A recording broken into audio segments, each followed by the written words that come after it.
Bonsoir et bienvenue dans Grand Prix, votre émission 100% Formule 1 sur Next Gen Auto. Alors on est ensemble pour 1h30, 2 heures, comme chaque lundi suivant un Grand Prix, puisqu'il y a eu ce week-end le Grand Prix d'Émilie-Romagne à Imola, donc 7e manche de la saison 2025 de F1. Un Grand Prix remporté par Max Verstappen devant Lando Norris et Oscar Piastri. C'est également le début d'un triplé de course, donc on se voit ce lundi, puis on se verra encore les 2 lundis suivants pour les Grands Prix de Monaco et d'Espagne. On est 3 ce soir pour débriefer ce Grand Prix d'Émilie-Romagne. Il y a Franck avec moi, ça va Franck? Salut, bah écoutez, oui, ça va très bien. On a eu un Grand Prix d'Imola qui était peut-être le dernier, hein, on ne sait pas encore, et qui était pourtant, pour une fois, assez sympathique sur le sec. C'est vrai qu'avec Manu, on discutait, on se disait que c'est quand même pas mal qu'il y ait un peu de pluie le dimanche pour pimenter un peu la course, parce que on sait que c'est pas facile de dépasser. Puis finalement, les effets de course ont fait que il y a eu un petit peu d'animation, et puis un vainqueur inattendu, à part pour une personne dans ce chat, mais on lui laissera la joie de l'annoncer. Mais non, bah écoutez, super Grand Prix, moi j'ai bien aimé. Et puis voilà, Max Verstappen qui nous a fait quelque chose de grandiose pour une fois au départ. On va en parler et débriefer tout ça. Exactement, oui. Même moi, je n'aurais rien à dire. Et il y avait Alex avec nous pour débriefer ce Grand Prix. Ça va, Alex? Ça va, oui, on est presque un peu déçus qu'Imola quand même disparaisse du calendrier parce que c'était un vrai circuit old school. Évidemment, c'est une piste où il est très complexe de dépasser, mais on a pris beaucoup de plaisir. Il y a toujours des gens en bord de piste. On n'a pas eu besoin des C6 pour pimenter la course, puisqu'on y reviendra, mais ça a été un beau fiasco. Donc voilà, c'est peut-être aussi quelque part une petite page de l'histoire de la F1 qui s'est tournée. Et oui, c'est vrai que c'est un circuit plein d'histoires. Et puis effectivement, la course n'a pas été. Moi, j'avais peur d'une course quand même vraiment très ennuyeuse. Et malgré tout, il y a quand même eu des belles choses à voir. Donc c'était une belle surprise là-dessus. Alors effectivement, Sushimaki nous dit Monaco, on peut faire le débrief le samedi soir, sera suffisant. Mais restons quand même. On sait jamais si la course est sous la pluie, ça peut aussi être quelque chose d'assez fou. Il y a 2 arrêts obligatoires en plus, ça peut un peu pimenter pour le coup. En plus, exactement. Donc c'est vrai que ça peut être un Grand Prix de Monaco un peu différent de ce que sont les Grands Prix de Monaco habituels. Il était rapide le débrief d'Imola, dis donc on est déjà sur Monaco. Et bonne soirée à tous. Bonne soirée à tous. Non, mais évidemment, on va déjà parler du Grand Prix d'Émilie-Romagne, donc 7e manche de la saison, victoire de Max Verstappen devant les deux McLaren, avec une 4e place pour Lewis Hamilton, une 5e pour Alex Albon. Donc on va commencer forcément par Red Bull, avec une victoire donc, de Verstappen et une 10e place de Yuki Tsunoda, qui est parti de la voie des stands. Après un bel accident quand même le samedi, on y reviendra après avoir parlé de Verstappen, mais déjà on va commencer par par le vainqueur évidemment. Est-ce que alors, moi personnellement c'est vrai que je dois admettre que là ce coup-ci il n'y a absolument rien à dire sur son départ, hein. C'est-à-dire que vraiment on a une manœuvre parfaite de Verstappen qui reste en piste, qui laisse son adversaire en piste, qui freine plus fort, qui accélère plus tôt, bref tout est parfait.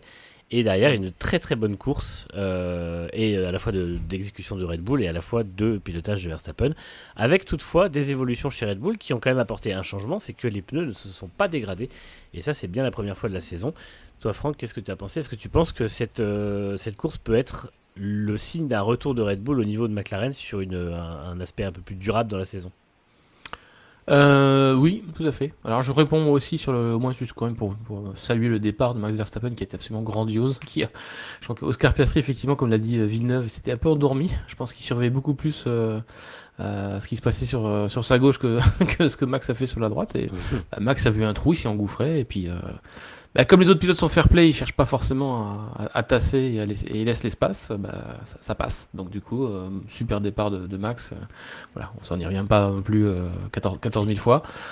Et pour en revenir effectivement à ce que tu as dit, alors les pneus sont pas dégradés, ils sont quand même un peu plus dégradés que sur la McLaren, d'après Max en tout cas c'est ce qu'il a dit après dans la conférence. Mais il a aussi dit que effectivement il y a quand même eu beaucoup de mieux de ce côté-là. Et les évolutions chez Red Bull, effectivement, elles ont été vues comme une percée. C'est Pierre Vacher qui a donné une rare interview après la course, en caméra de télévision. Hein, voilà, c'est assez rare qu'on puisse l'entendre dans les médias. Et ouais, il a salué effectivement ces évolutions-là comme vraiment un bon signe de progrès. Alors au départ, on n'était pas convaincu parce que le vendredi, la voiture était encore un petit peu nerveuse. Mais non, ça va vraiment dans le bon sens. Et du coup, je n'aurais jamais cru pouvoir le dire un jour, mais je suis vraiment content du coup que Max Verstappen puisse revenir un peu en forme dans ce championnat, parce qu'il semblait un peu promis à l'un des 2 pilotes McLaren. Et si on a au moins Red Bull qui réussit à remaîtriser un peu sa RB21, au moins dans le sens du rythme de course, parce que tu l'avais déjà très bien dit sur l'émission précédente, en rythme pur sur un tour, Verstappen et la RB21 étaient là. Sur un rythme de course, qu'elle soit enfin là, ça va nous pimenter un petit peu les choses quand même. Horner a d'ailleurs dit que le championnat constructeur, il s'y pensait pas du tout, soyons clairs, je pense qu'ils sont extrêmement lucides là-dessus, donc c'est focus à fond sur Verstappen. Et donc, du coup, ça va mettre aussi McLaren sous pression de devoir décider qui va être numéro 1 au moment ou un autre, donc si besoin. Et d'ailleurs, on en parlera au moment de la course de McLaren aussi. Donc, moi, je suis assez optimiste, du coup. Je suis assez optimiste par rapport aux déclarations de Verstappen et de Vacher et de Horner. Pas juste parce que j'ai vu une course où j'ai vu que Verstappen était devant. J'ai surtout dans les commentaires qui ont été faits après la course en me disant, ouais, ça, ils ont fait une percée. Ouais, c'est le mot qui a été choisi par Pierre Vacher. Donc, j'espère pour eux que ça sera le cas. Voilà, deux mots quand même. Alors, sur le déplacement de Verstappen, ce qu'on peut noter, c'est que la télémétrie monte. Si on parle de chiffres, il freine 10 mètres plus tard que Verstappen. Verstappen freine 10 mètres plus tard que Piastri. Et il arrive avec un différentiel de vitesse de 30 km/h, ce qui est quand même énorme. Ce qui montre que Verstappen, à la fois, il a pris beaucoup de risques, il a aussi un peu endormi. Piastri, en tout cas, Piastri était endormi. Donc, autant Piastri avait été plutôt solide au départ dans ses affrontements face à Verstappen, là, c'était l'inverse. Il s'est fait un peu croquer par Verstappen, qui reste de loin le meilleur pilote sur la grille. Et puis, effectivement, tu as raison de dire que Red Bull avait des évolutions. Moi, j'en ai un petit peu assez de discours qui se met en place, comme quoi Verstappen ferait constamment des miracles avec un tracteur. Non, cette Red Bull, c'est une très bonne voiture. Elle évolue aussi très bien avec ces évolutions-là. Donc, voilà, Verstappen est un immense pilote, c'est le meilleur sur la grille, il n'y a pas de discussion dessus. Mais il ne faut pas non plus penser qu'il a la 7e force sur la grille. Et parfois, c'est presque ce qu'on entend. Une voiture, elle n'est pas intrinsèquement bonne, elle est bonne si elle s'adapte, en tout cas chez Red Bull, au style de pilotage de Verstappen et elle réussit à s'adapter. Et moi, je n'exclus pas du tout que si McLaren souffre des nouvelles règles sur les ailerons avant à Barcelone, comme Red Bull l'espère en tout cas, à voir si ce sera le cas, mais si c'est bien le cas, eh bien Verstappen pourrait redevenir favori pour le titre et ça, on ne l'avait vraiment pas vu venir. Ouais, alors il y a Hamilton Max qui dit il n'y a plus grand monde qui tient le discours selon lequel Verstappen ferait tout. Si, il y a clairement beaucoup de monde. Tous les commentateurs français, tous les commentateurs anglophones aussi, beaucoup de journalistes et également dans le public, beaucoup de gens. Et moi, après, ça peut s'expliquer. On a le contraste avec la deuxième voiture qui est telle. Bien sûr, mais c'est pas nouveau. Et moi, je l'ai déjà dit un paquet de fois depuis le début de l'année. Évidemment, la Red Bull était inférieure en rythme de course, mais sur un tour, elle est monstrueuse. Malgré tout, Verstappen fait le taf, évidemment, il fait pas d'erreur. Et il a sûrement ce petit truc pour aller chercher les pôles. Mais encore une fois, il fait 3 pôles sur 4 sur cette course depuis le début de saison. Il en rate une à 34 millième ce week-end. La voiture est loin d'être mauvaise. Et là, maintenant qu'elle a la tenue des pneus, même s'il dit que c'est moins bien que les McLaren, on a vu qu'en fin de relais, il était plus rapide que les McLaren. Donc ça montre quand même qu'il était capable d'en garder sous le pied. Oui, clairement, ça a fait une voiture qui est au niveau de la McLaren aujourd'hui. Et puis deux remarques aussi. Verstappen, il a vraiment insisté dans la conférence de presse sur les caractéristiques du circuit. La Red Bull, elle est très bonne, en gros, dans les virages à haute vitesse. Donc autant dire qu'à Monaco, ça risque d'être très difficile, comme les années précédentes. Et qu'à Silverstone, ça risque d'être très bon. C'est ce que dit Camion de Lubrifiant, histoire d'avoir un circuit représentatif à Barcelone. Et ça, c'est vrai que ça revient souvent, un circuit représentatif. Mais moi, j'ai envie de dire, avec la multiplication des circuits urbains, est-ce qu'il y a encore des circuits représentatifs en F1 ? Moi, j'en suis pas si convaincu, il y en a de moins en moins. Donc les circuits représentatifs, en fait, est-ce que ce serait pas des circuits urbains, enfin des circuits atypiques, il y en a plein. L'Australie, même le Canada, c'est atypique. Enfin, voilà, il n'y a plus vraiment des circuits représentatifs. Donc, ça, à mon avis, c'est une expression qu'il faut revoir avec l'évolution du calendrier de la F1. Et surtout à l'époque, Barcelone était la base d'essai de toutes les équipes où elles passaient une chier de journée et faisaient des milliers de kilomètres par an. Aujourd'hui, Barcelone, ils y vont même plus en essai, ils iront sûrement l'an prochain parce qu'il y aura beaucoup d'essais hivernaux, mais ces dernières années, ils y vont plus. Et en fait, Barcelone n'est plus du tout. Je dirais que s'il y a un circuit représentatif, clairement, c'est pas Barcelone. Effectivement, ça peut être un circuit urbain, ça peut être voilà. C'est un circuit technique en tout cas pour aider à comprendre une voiture. Voilà. Oui. Voilà. Oui. Et c'est un circuit assez diversifié. C'est vrai qu'il y a des virages lents, des virages rapides, mais il y a beaucoup de circuits. C'est pas un circuit représentatif. Il y a beaucoup de circuits comme ça aussi maintenant au calendrier. Et effectivement, je pense que typiquement dans ce Xoan dit avec humour Vegas c'est représentatif, mais si le calendrier F1 continue comme ça et que les circuits urbains, à force, oui. C'est ça, Vegas, Jeddah. Si tu performes à Vegas, tu seras performant partout. Après, pour en revenir sur la Red Bull aussi, il faut quand même noter qu'elle a un petit peu les qualités qu'avait la Ferrari il y a 2 ans ou 3 ans, qui jouait les pôles, mais qui était nulle part en course, en fait. Et d'ailleurs, Ferrari maintenant a vraiment switché, carrément, c'est vraiment l'inverse. Donc en fait, ce qu'il faut réussir à faire, c'est d'avoir la double qualité. Et c'est ce sur quoi Red Bull est en train de travailler. Donc c'est bien d'avoir la performance pure. Pouvoir étaler effectivement la performance sur le long terme, c'est quand même toujours un peu mieux dans la Formule 1 actuelle. Maintenant, je ferai attention à ce que tu dis, Manu, par rapport aux pneus, parce que Verstappen dit quand même qu'il a plus dégradé. Je pense qu'effectivement, il est quand même constaté derrière. Et je pense pas que les McLaren, quand elles ont vu que Verstappen s'était échappé devant, elles aient forcément attaqué plus que de raison en fin de course. Donc c'est pas forcément un bon indicateur. Voilà, puisqu'on savait très bien que Norris pouvait pas aller chercher Verstappen. Norris a déjà dû aller chercher Piastri qui était en pneu usé. Donc voilà, si Verstappen dit qu'il était quand même un peu plus usé, j'ai quand même plus tendance à le croire, et ce serait logique aussi, parce que je pense pas qu'en un seul package d'amélioration, Red Bull ait réussi à tout rectifier. Mais voilà, en tout cas c'est sur la bonne voie. Et je précise dans le chat, Tsunoda avait bien toutes les évolutions aussi. Voilà. Oui. Ce qui d'ailleurs a beaucoup ennuyé Marco, puisque il a quand même envoyé tout un jeu de nouvelles pièces à la poubelle avec son crash. Le problème, c'est qu'il n'avait pas compris, mais il n'avait pas besoin de refaire un crash test pour les évolutions, en fait. Du coup, c'est un peu dommage. Mais surtout à Imola. Hein. Mais non, moi, il y a 30 ans maintenant, il y a prescription. Pour rappel, c'est un problème parce que le département de production de Red Bull souffre toujours des conséquences du crash au test hivernaux de Gasly. Bah oui, c'est ça. Ils n'ont toujours pas, selon le docteur Marco en tout cas, rattrapé leur retard. Je sais pas s'il va encore régulièrement engueuler Gasly pour ça ou pas. Mais non, moi je maintiens mon avis quand même sur les pneus, dans le sens où même au premier relais en pneus médium, il dure quasiment la moitié de la course chez Verstappen, et de toute façon il garde un rythme aussi bon que Norris. Donc pour moi vraiment la dégradation, alors je sais pas pourquoi, est-ce que après ça peut être aussi le circuit, un espèce de mélange de conditions qui font que le circuit a aidé. C'est vrai que c'est pas l'asphalte le plus abrasif non plus, Imola. C'est pas le circuit qui est réputé pour être pas le plus abrasif quand tu vois que les C6 ils tiennent 2 tiers de tour. Je pense que les C6 à mon avis des enfoirés. Mais on va voir ça à Monaco. Après, la piste était chaude, mais si la voiture les mettait bien en fonctionnement, tu vois, en ayant l'air propre devant. Mais moi, j'ai tendance à vraiment penser quand même que, en tout cas, que la dégradation n'était pas plus mauvaise ce dimanche. Après, effectivement, ce sera à voir dans les autres circuits, et de toute façon pas à Monaco, puisque Monaco, il n'y a pas vraiment de dégradation des pneus, mais par contre, la Red Bull risque d'être un peu plus en souffrance. Ça, c'est sûr. Je pense que c'est quand même aussi, juste on va en parler des C6, je sais pas à quel moment, mais parce que là on évoque le sujet. Je pense que les C6, effectivement, on a vu quand même qu'on pouvait signer un deuxième tour très rapide avec. Je pense qu'il y a peut-être une question de rodage un petit peu quand même de pneus qui n'avaient pas testé en fait. Peut-être faire un premier tour pas trop appuyé, histoire de combattre le. En fait, c'est du sous-virage sur l'avant qui apparaissait, c'est ça qui limitait les pilotes. C'est pour ça d'ailleurs certains du coup se sont qualifiés en médium derrière. Mais je suis pas sûr qu'il soit autant foiré que ça. Peut-être qu'effectivement, dans la volonté de tenter des choses, et bravo à Pirelli de le faire, c'était un cran trop tendre pour Imola, puisqu'on a quand même vu que des stratégies à 2 arrêts fonctionnaient. Donc voilà. Un peu par la force des choses aussi, hein. Voiture de sécurité virtuelle, tout ça. Oui, exact. Bon, merci Comtesse Dany qui s'est abonné à la chaîne. Vous pouvez toujours vous abonner pour nous soutenir, évidemment, puisque en plus on fait pas mal d'émissions enchaînées là, ces temps-ci, donc il n'y aura pas de. N'hésitez pas, ça nous aide évidemment à faire du contenu. Cycloexam me demande si c'est la première fois qu'on voyait les C6 à Imola. Oui, c'était la première fois qu'ils étaient testés, et ça a été un peu confus effectivement ce test.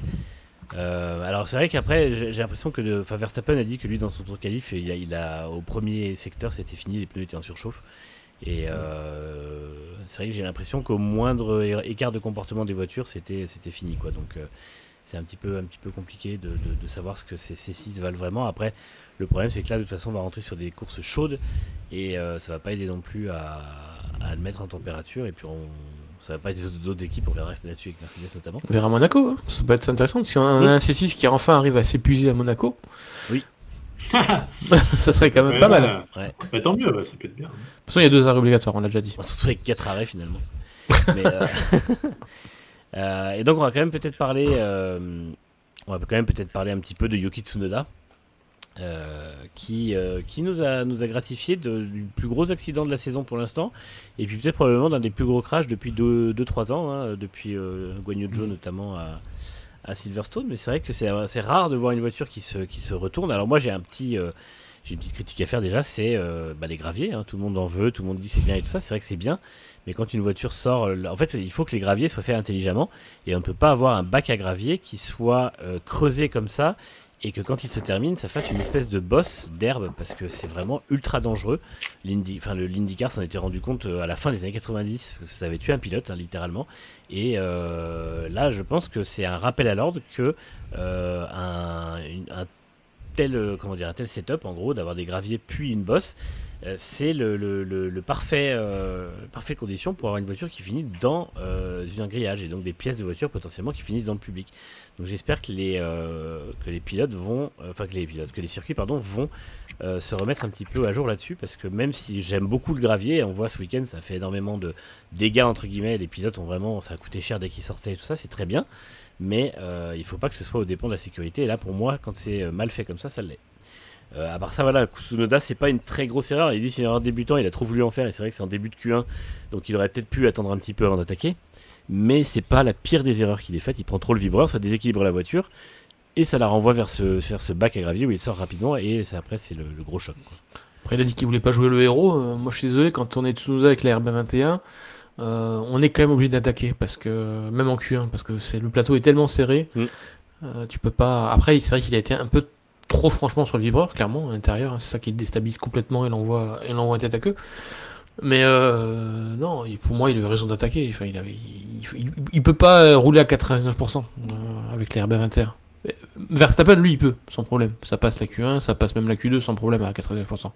Tsunoda, 99,9%, pour l'instant, on sait pas si ça passe la Q1 peut-être, mais la Q2, des fois, c'est pas sûr. Oui. Et au mieux, il se qualifie fin de Q3, quoi. Donc, et on peut pas calculer, de toute façon, on sait jamais, un drapeau rouge derrière, autre chose, il faut signer un temps assez rapidement, voilà. Mais c'est sûr que bon, là c'est même pas une question d'attaque, moi je trouve que c'est clairement plus une question de manque de juger, ouais, de précision, je pense, du coup de volant, là, parce que là, c'était tellement franchement sur le vibreur par rapport aux autres passages.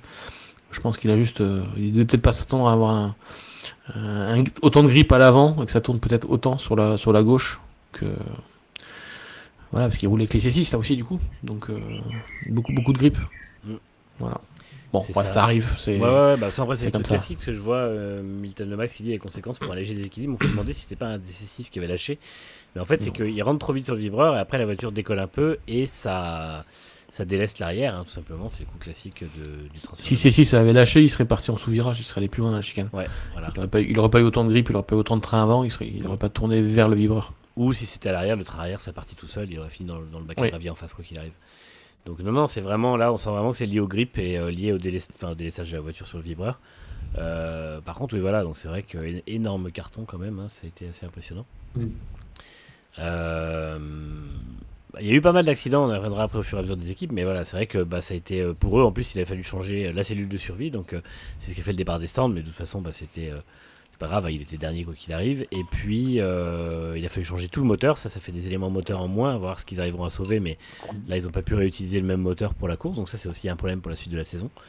Si jamais il y a des pièces vraiment totalement cassées. Et puis voilà, donc c'est... il a quand même réussi toutefois à remonter en course et marquer un point. Donc ça, c'est pas mal. Beau rythme de course. Il a été plutôt... Il a bien, bien profité des faits de course. Mais bon, voilà, c'est quand même un petit peu short, je trouve, sur un circuit qu'il est censé connaître. Et c'était bien encore une fois en EL2, EL3 même. Non, EL2 je crois, il était vraiment à un dixième de Verstappen. Et puis après, au fur et à mesure du week-end, quand Verstappen accélère, lui il a du mal.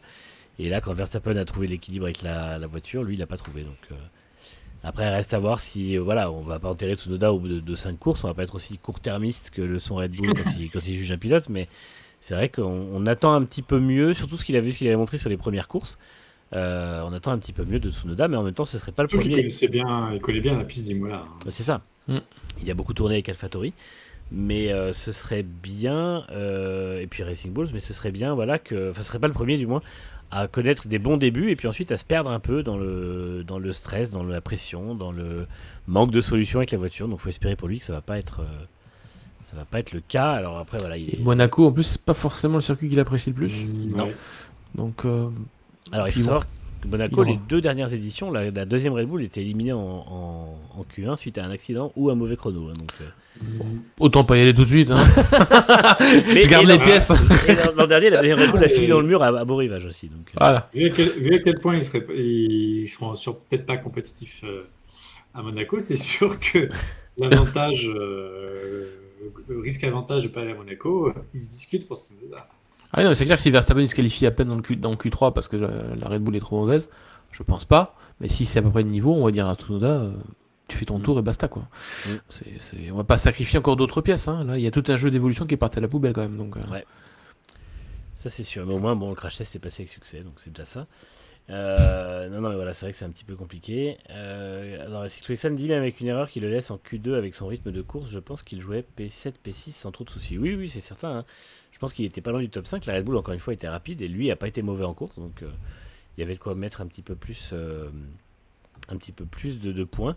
Et Étoile Polaire dit qu'il faudrait quand même que Red Bull se rende compte qu'ils ne mettent jamais leur second pilote dans le confort. Ben ça, je crois qu'à part eux, tout le monde le voit. Hein. C'est vraiment, il y a juste eux qui n'ont pas trop l'air de s'en inquiéter. Mais bon, c'est comme ça. il faut attendre Lily Verstappen pour ça. C'est ça. Il remplacera son père. On va passer à McLaren, puisque McLaren fait un double podium. Norris termine 2e, Oscar Piastri 3e. T'as l'air de dire ça comme si c'était un super résultat. Moi, je suis con. Bah, ils marquent 33 points, ils font un double podium, c'est pas dégueulasse. Franchement, il y a pire. On peut pas se réjouir quand on est McLaren et qu'on a une telle voiture. Mais bon, après, c'est pas. Je pense que. Bah ouais. Ouais, non, mais c'est sûr. Cache ta joie, c'est tout. Non, moi je suis content. Moi, le plan se déroule bien. Pour l'instant, je m'inquiète pas trop de Verstappen. Je pense que la Red Bull sera pas tout le temps aussi à l'aise non plus. Et puis voilà, il fera pas toujours des premiers virages où il envoie pas quelqu'un dehors, donc finalement ce sera pas un drame au niveau résultat. Non, plus sérieusement, voilà, McLaren ça a été pas mauvais. C'est vrai que ils ont été confrontés à une possible décision stratégique qu'ils n'ont pas dans laquelle ils n'ont pas souhaité intervenir. Alors est-ce que alors moi j'étais sur le moment, j'étais très j'en ai parlé, enfin on en parlait un petit peu en coulisses, j'étais un peu à me dire qu'ils étaient juste pas enfin ils avaient pas envie de gagner, en gros ils voulaient pas laisser Norris passer.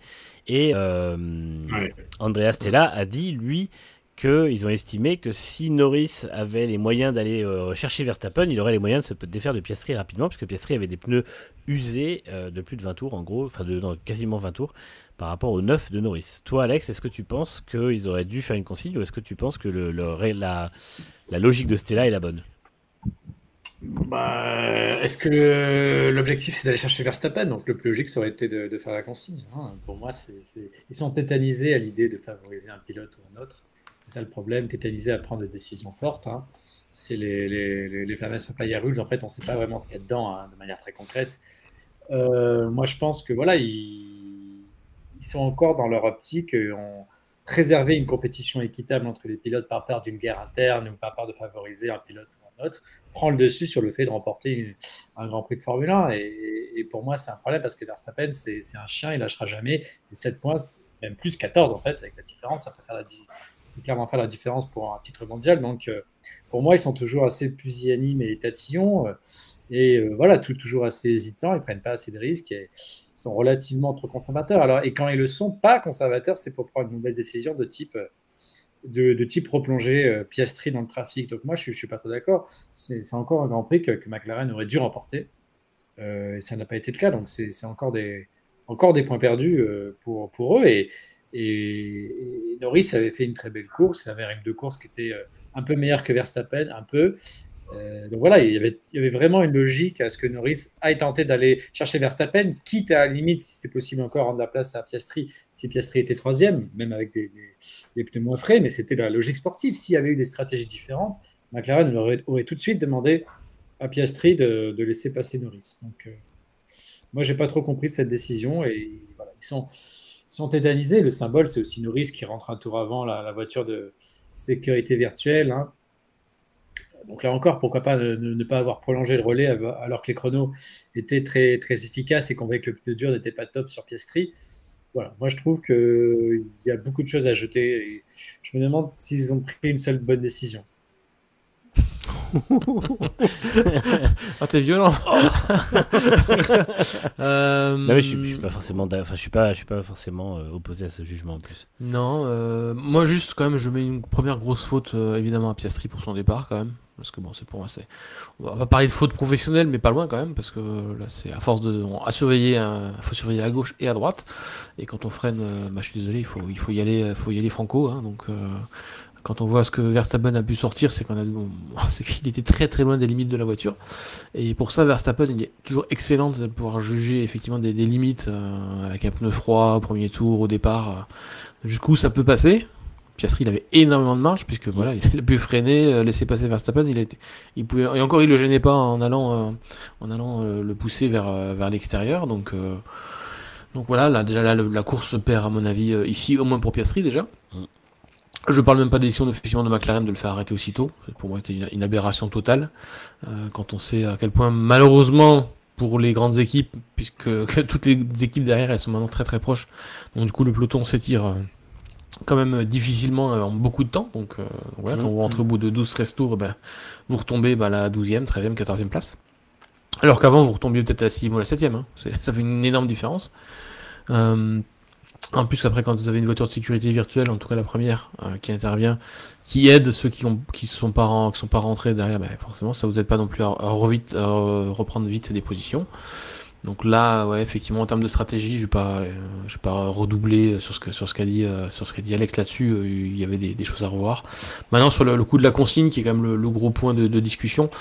Et qui de toute façon est le point névralgique d'achoppement auquel à un moment ou à un autre ça va ou clasher ou faire voilà, ça va faire exploser toutes les sensibilités dans les médias, dans les fans et tout ça. Il va poser une consigne. Est-ce que là c'était le bon moment pour poser la consigne? La question se pose. Je suis pas certain effectivement que les McLaren avaient le rythme pour aller choper Verstappen, et je pense que c'est peut-être pour ça aussi que McLaren n'a pas pris la décision d'imposer une consigne là. Je pense pas qu'ils le disent pas publiquement. En gros, ils disent ouais, effectivement, si Norris aurait pu dépasser Piastri plus facilement, il aurait prouvé qu'il aurait pu aller chercher Verstappen, sauf qu'il l'a pas fait. Et je pense que il savait inconsciemment qu'il aurait pas le rythme pour aller le chercher. Que du coup ils ont dit on va garder notre joker consigne qui dérange, grosse polémique entre nos pilotes, grosse tension, tout ça, pour quelque chose de plus qui le mériterait plus. Je pense qu'il y a aussi un peu un calcul comme ça, je pense, en termes de décision, parce qu'à un moment ou un autre, cette décision-là, il faudra la sortir, c'est clair. Surtout si Verstappen continue à regratter des points parce que la RB21 devient meilleure. Je pense que là ils se sont rendus compte assez vite que ça pourrait pas le faire, hein, pour aller et rattraper Verstappen et ensuite le dépasser aussi. faut pas oublier ce détail-là. On était sur le sec, hein. Donc aller dépasser un Verstappen avec une voiture qui est à peine meilleure, comme il le dit, hein, il faut au moins 7 ou 8 dixièmes de seconde d'écart. Ils y étaient pas. Donc sportivement en fait c'était la bonne décision, parce que sportivement Norris a passé Piastri avec avec ses pneus plus frais. Et maintenant, voilà. Moi, l'avis clair, c'est que publiquement, on n'a pas la vraie raison. La vraie raison, c'est que on gâche pas une consigne qui peut mettre mal à l'aise dans l'équipe pour cette situation-là, parce qu'il y a très très peu de chances que Verstappen soit doublé par Norris au final. Voilà. C'est ma raison pour laquelle je pense que ça n'a pas été pris. C'est bien possible. Moi, alors c'est vrai que c'est possible ce que tu dis, qu'ils attendent d'avoir un besoin d'une grosse consigne pour en donner une. Moi, je me demande aussi si ça fait plusieurs fois qu'ils parlent d'un accrochage inévitable, et je me demande s'ils veulent voir lequel va ne pas être team player en premier pour favoriser l'autre ensuite. Mais Piastri était hyper team player vers Verstappen, hein, sauf que c'était pas la même équipe. Effectivement, c'est vrai qu'il a été très très docile, mais ça n'a pas fonctionné. Non, mais c'est vrai que j'ai un peu l'impression qu'il y a cette volonté chez McLaren de laisser voir et de voir lequel fera le move un peu sale en premier. Mais bon, en tout cas, il risque de perdre du temps et des points. Alors après, c'est un débat qui est quand même assez compliqué, je trouve. Et d'ailleurs, ça fait pas mal de débats dans le chat aussi. Milton Le Max nous dit: je ne comprends pas cette nouvelle mode de vouloir tout le temps des consignes. Il reste 17 courses. Ils sont rivaux pour le titre. Il n'y a pas lieu de donner des consignes. Et Hamilton Le Cire dit: Senna et Brown ne sont pas dignes de leur rang. Évidemment que les consignes auraient dû être données. Comme l'an dernier, il manque d'autorité. Donc on voit que Oui, ça divise. On voit que ça divise. Et je ne sais pas comment on dit consigne. Est-ce que c'est consigne, peu importe les circonstances de course, c'est tel pilote qui finit premier et toi t'es Barrichello, ou est-ce que s'il y a des circonstances de course différentes de stratégie, etc., Là, voilà, la consigne, est-ce que c'est quelque chose qui dure sur toute une saison ou qui dépend des circonstances de course? Ça dépend comment on entend le mot consigne. Oui, non, c'est sûr, mais après, c'est vrai que euh, effectivement, ça aurait pu leur apporter du temps. Moi, j'y crois quand même pas. La Red Bull était vraiment très rapide et je maintiens Non, mais on peut C'est ça, tenter. ouais. mais Voilà, ils on auraient peut pu tenter, tenter. effectivement. Oui, Après, c'est vrai que les consignes en début de saison, on a longtemps été. Alors, c'est vrai que c'était des consignes un peu plus violentes chez Ferrari, mais donner une consigne à la 6e course de la saison, c'était à l'époque totalement mal vu. Et voilà, et même si effectivement c'est plutôt pour les circonstances de course, je comprends aussi la volonté de McLaren de les dire on tente ça. Après, c'est vrai que l'inconvénient qu'ils ont, c'est que par rapport à Mercedes par exemple, à l'époque Hamilton-Rosberg, ils n'ont pas la marge face à leurs rivaux pour tenter ça. Mm. Et d'ailleurs, je tiens à dire que Max Verstappen a dit ce week-end que jamais il n'a eu une voiture aussi dominante que la McLaren ne l'est cette année. J'ai envie de dire, c'est quand même extrêmement drôle pour un mec qui a gagné 19 courses dans la même saison, avec en moyenne 25 à 30 secondes d'avance chaque week-end. Mais bon, peu importe, ça c'est... ah, c'est pas la voiture qui était dominante, c'est lui qui était dominant. Oui, oui, bien C'est sûr. voilà. Évidemment, évidemment. C'est vrai que mais j'oublie qu'effectivement, il donne toujours à peu près une demi-seconde en plus à la voiture. Et puis, il arrive à mieux gérer les pneus que tout le monde. Mais voilà, c'est vrai que cette phrase m'a un peu fait rire. Et, Attends, Franz Hermann a démontré que pour lui donner n'importe quelle voiture et n'importe quel circuit, il te pète le record du tour. c'est vrai, c'est vrai. Et en plus, il engueule les autres quand il commence à parler des conditions du record. Donc, là-dessus, il a eu raison. Parce que c'est vrai que... Ah bah oui, c'est-à-dire, je crois que c'est son seul tweet où il répond à quelqu'un. Oui, oui, oui, c'est ça. Pour ceux qui n'ont pas Il a pas suivi- aimé, il a pas aimé, oui. Pour ceux qui n'ont pas suivi, le pilote de DTM Maro Engel a parlé du record de Verstappen en GT3 au Nürburgring, en disant qu'il avait une BOP qui n'était pas celle du championnat mais qui était celle du DTM, et que du coup il avait plus de puissance et moins de garde au sol, etc. Et Verstappen a pris la peine de répondre parce que ça l'a saoulé. Il a vu le tweet remonter plusieurs fois et il a fini par répondre en disant quand on ne connaît pas, on se tait. Et il n'a pas tort là-dessus. Donc, Voilà. apparemment, Donc, Verstappen, c'est le meilleur pilote Red Bull. Et le deuxième meilleur pilote Red Bull, c'est Franz Hermann. qui d'ailleurs apparemment remplacera Yuki Tsunoda à partir du prochain Grand Prix. Il fera les deux en même temps, c'est ça? C'est ça. Il y a tellement d'avance qu'il arrête la voiture à la mi-course. Et il pourrait peut-être faire un truc, tu sais, comme à l'époque où ils inversaient les pilotes et Ouais. tout ça. Ils vont mettre Tsunoda dans une voiture et après la deuxième moitié de cette course, il lui donne avec 40 secondes d'avance et il prend l'autre. Comme ça, il faut un doublé. Ah, 2023, ils auraient pu. Hein. 2023, ils avaient de la marge. Ouais. En plus, Perez était encore pas trop à mort à ce moment-là, donc il y avait Ouais. moyen. Voilà en tout cas pour McLaren. Donc c'est vrai que je pense que à mon avis, on n'est pas du tout sorti du débat sur les consignes et c'est plutôt sympa parce que ça nous fait un bon sujet de discussion. Et c'est vrai que c'est intéressant de voir qu'il y a vraiment énormément D'opinions différentes. d'opinions différentes sur ce sujet, que ce soit dans le paddock, dans l'équipe, hein, parce que je pense que tout le monde n'est pas forcément aussi d'accord que ça avec cette décision, même si les pilotes pour l'instant disent que c'est la meilleure chose à faire, même il n'y a aucun ressentiment dans les interviews, mais à mon avis, il y a un moment ou un autre où ça va forcément grincer des dents. Et voilà, c'est intéressant de voir aussi que dans le public, et parmi vous notamment, ça divise. On va ensuite parler de Ferrari. Ferrari qui, alors, signe un résultat, ma foi, conforme à peu près à ce qui était le cas dans les courses d'avant. Hamilton termine 4ème, Leclerc termine 6ème. Pas une mauvaise moisson de points, pardon, de pneus matrixé par Pirelli. Toutefois, le week-end a été particulièrement compliqué puisque les deux pilotes de la Scuderia ont été éliminés à domicile en Q2. Ils se sont qualifiés en 6ème ligne, 11e et 12e, donc Leclerc et Hamilton. Donc c'est voilà, alors c'est le même schéma que les autres week-ends, hein. Les qualifications ça ne va pas du tout, la course ça va bien mieux, sauf que là ça n'allait tellement pas que ça n'allait pas du tout au point de pas jouer la Q3 pardon. Et derrière la course a été meilleure, Leclerc a notamment fait un très bon début de course avant d'être pris dans un mauvais timing on va dire de neutralisation de course. Et Ferrari malgré tout a réussi à bien faire avancer Hamilton et il termine avec une moisson de points de 20 points, ce qui est quand même assez correct on va dire pour une équipe qui était qualifiée hors du top 10. Toi Franck, est-ce que tu tires un peu la sonnette d'alarme pour Ferrari? Tu penses qu'il y a quand même une vraie complication en cours?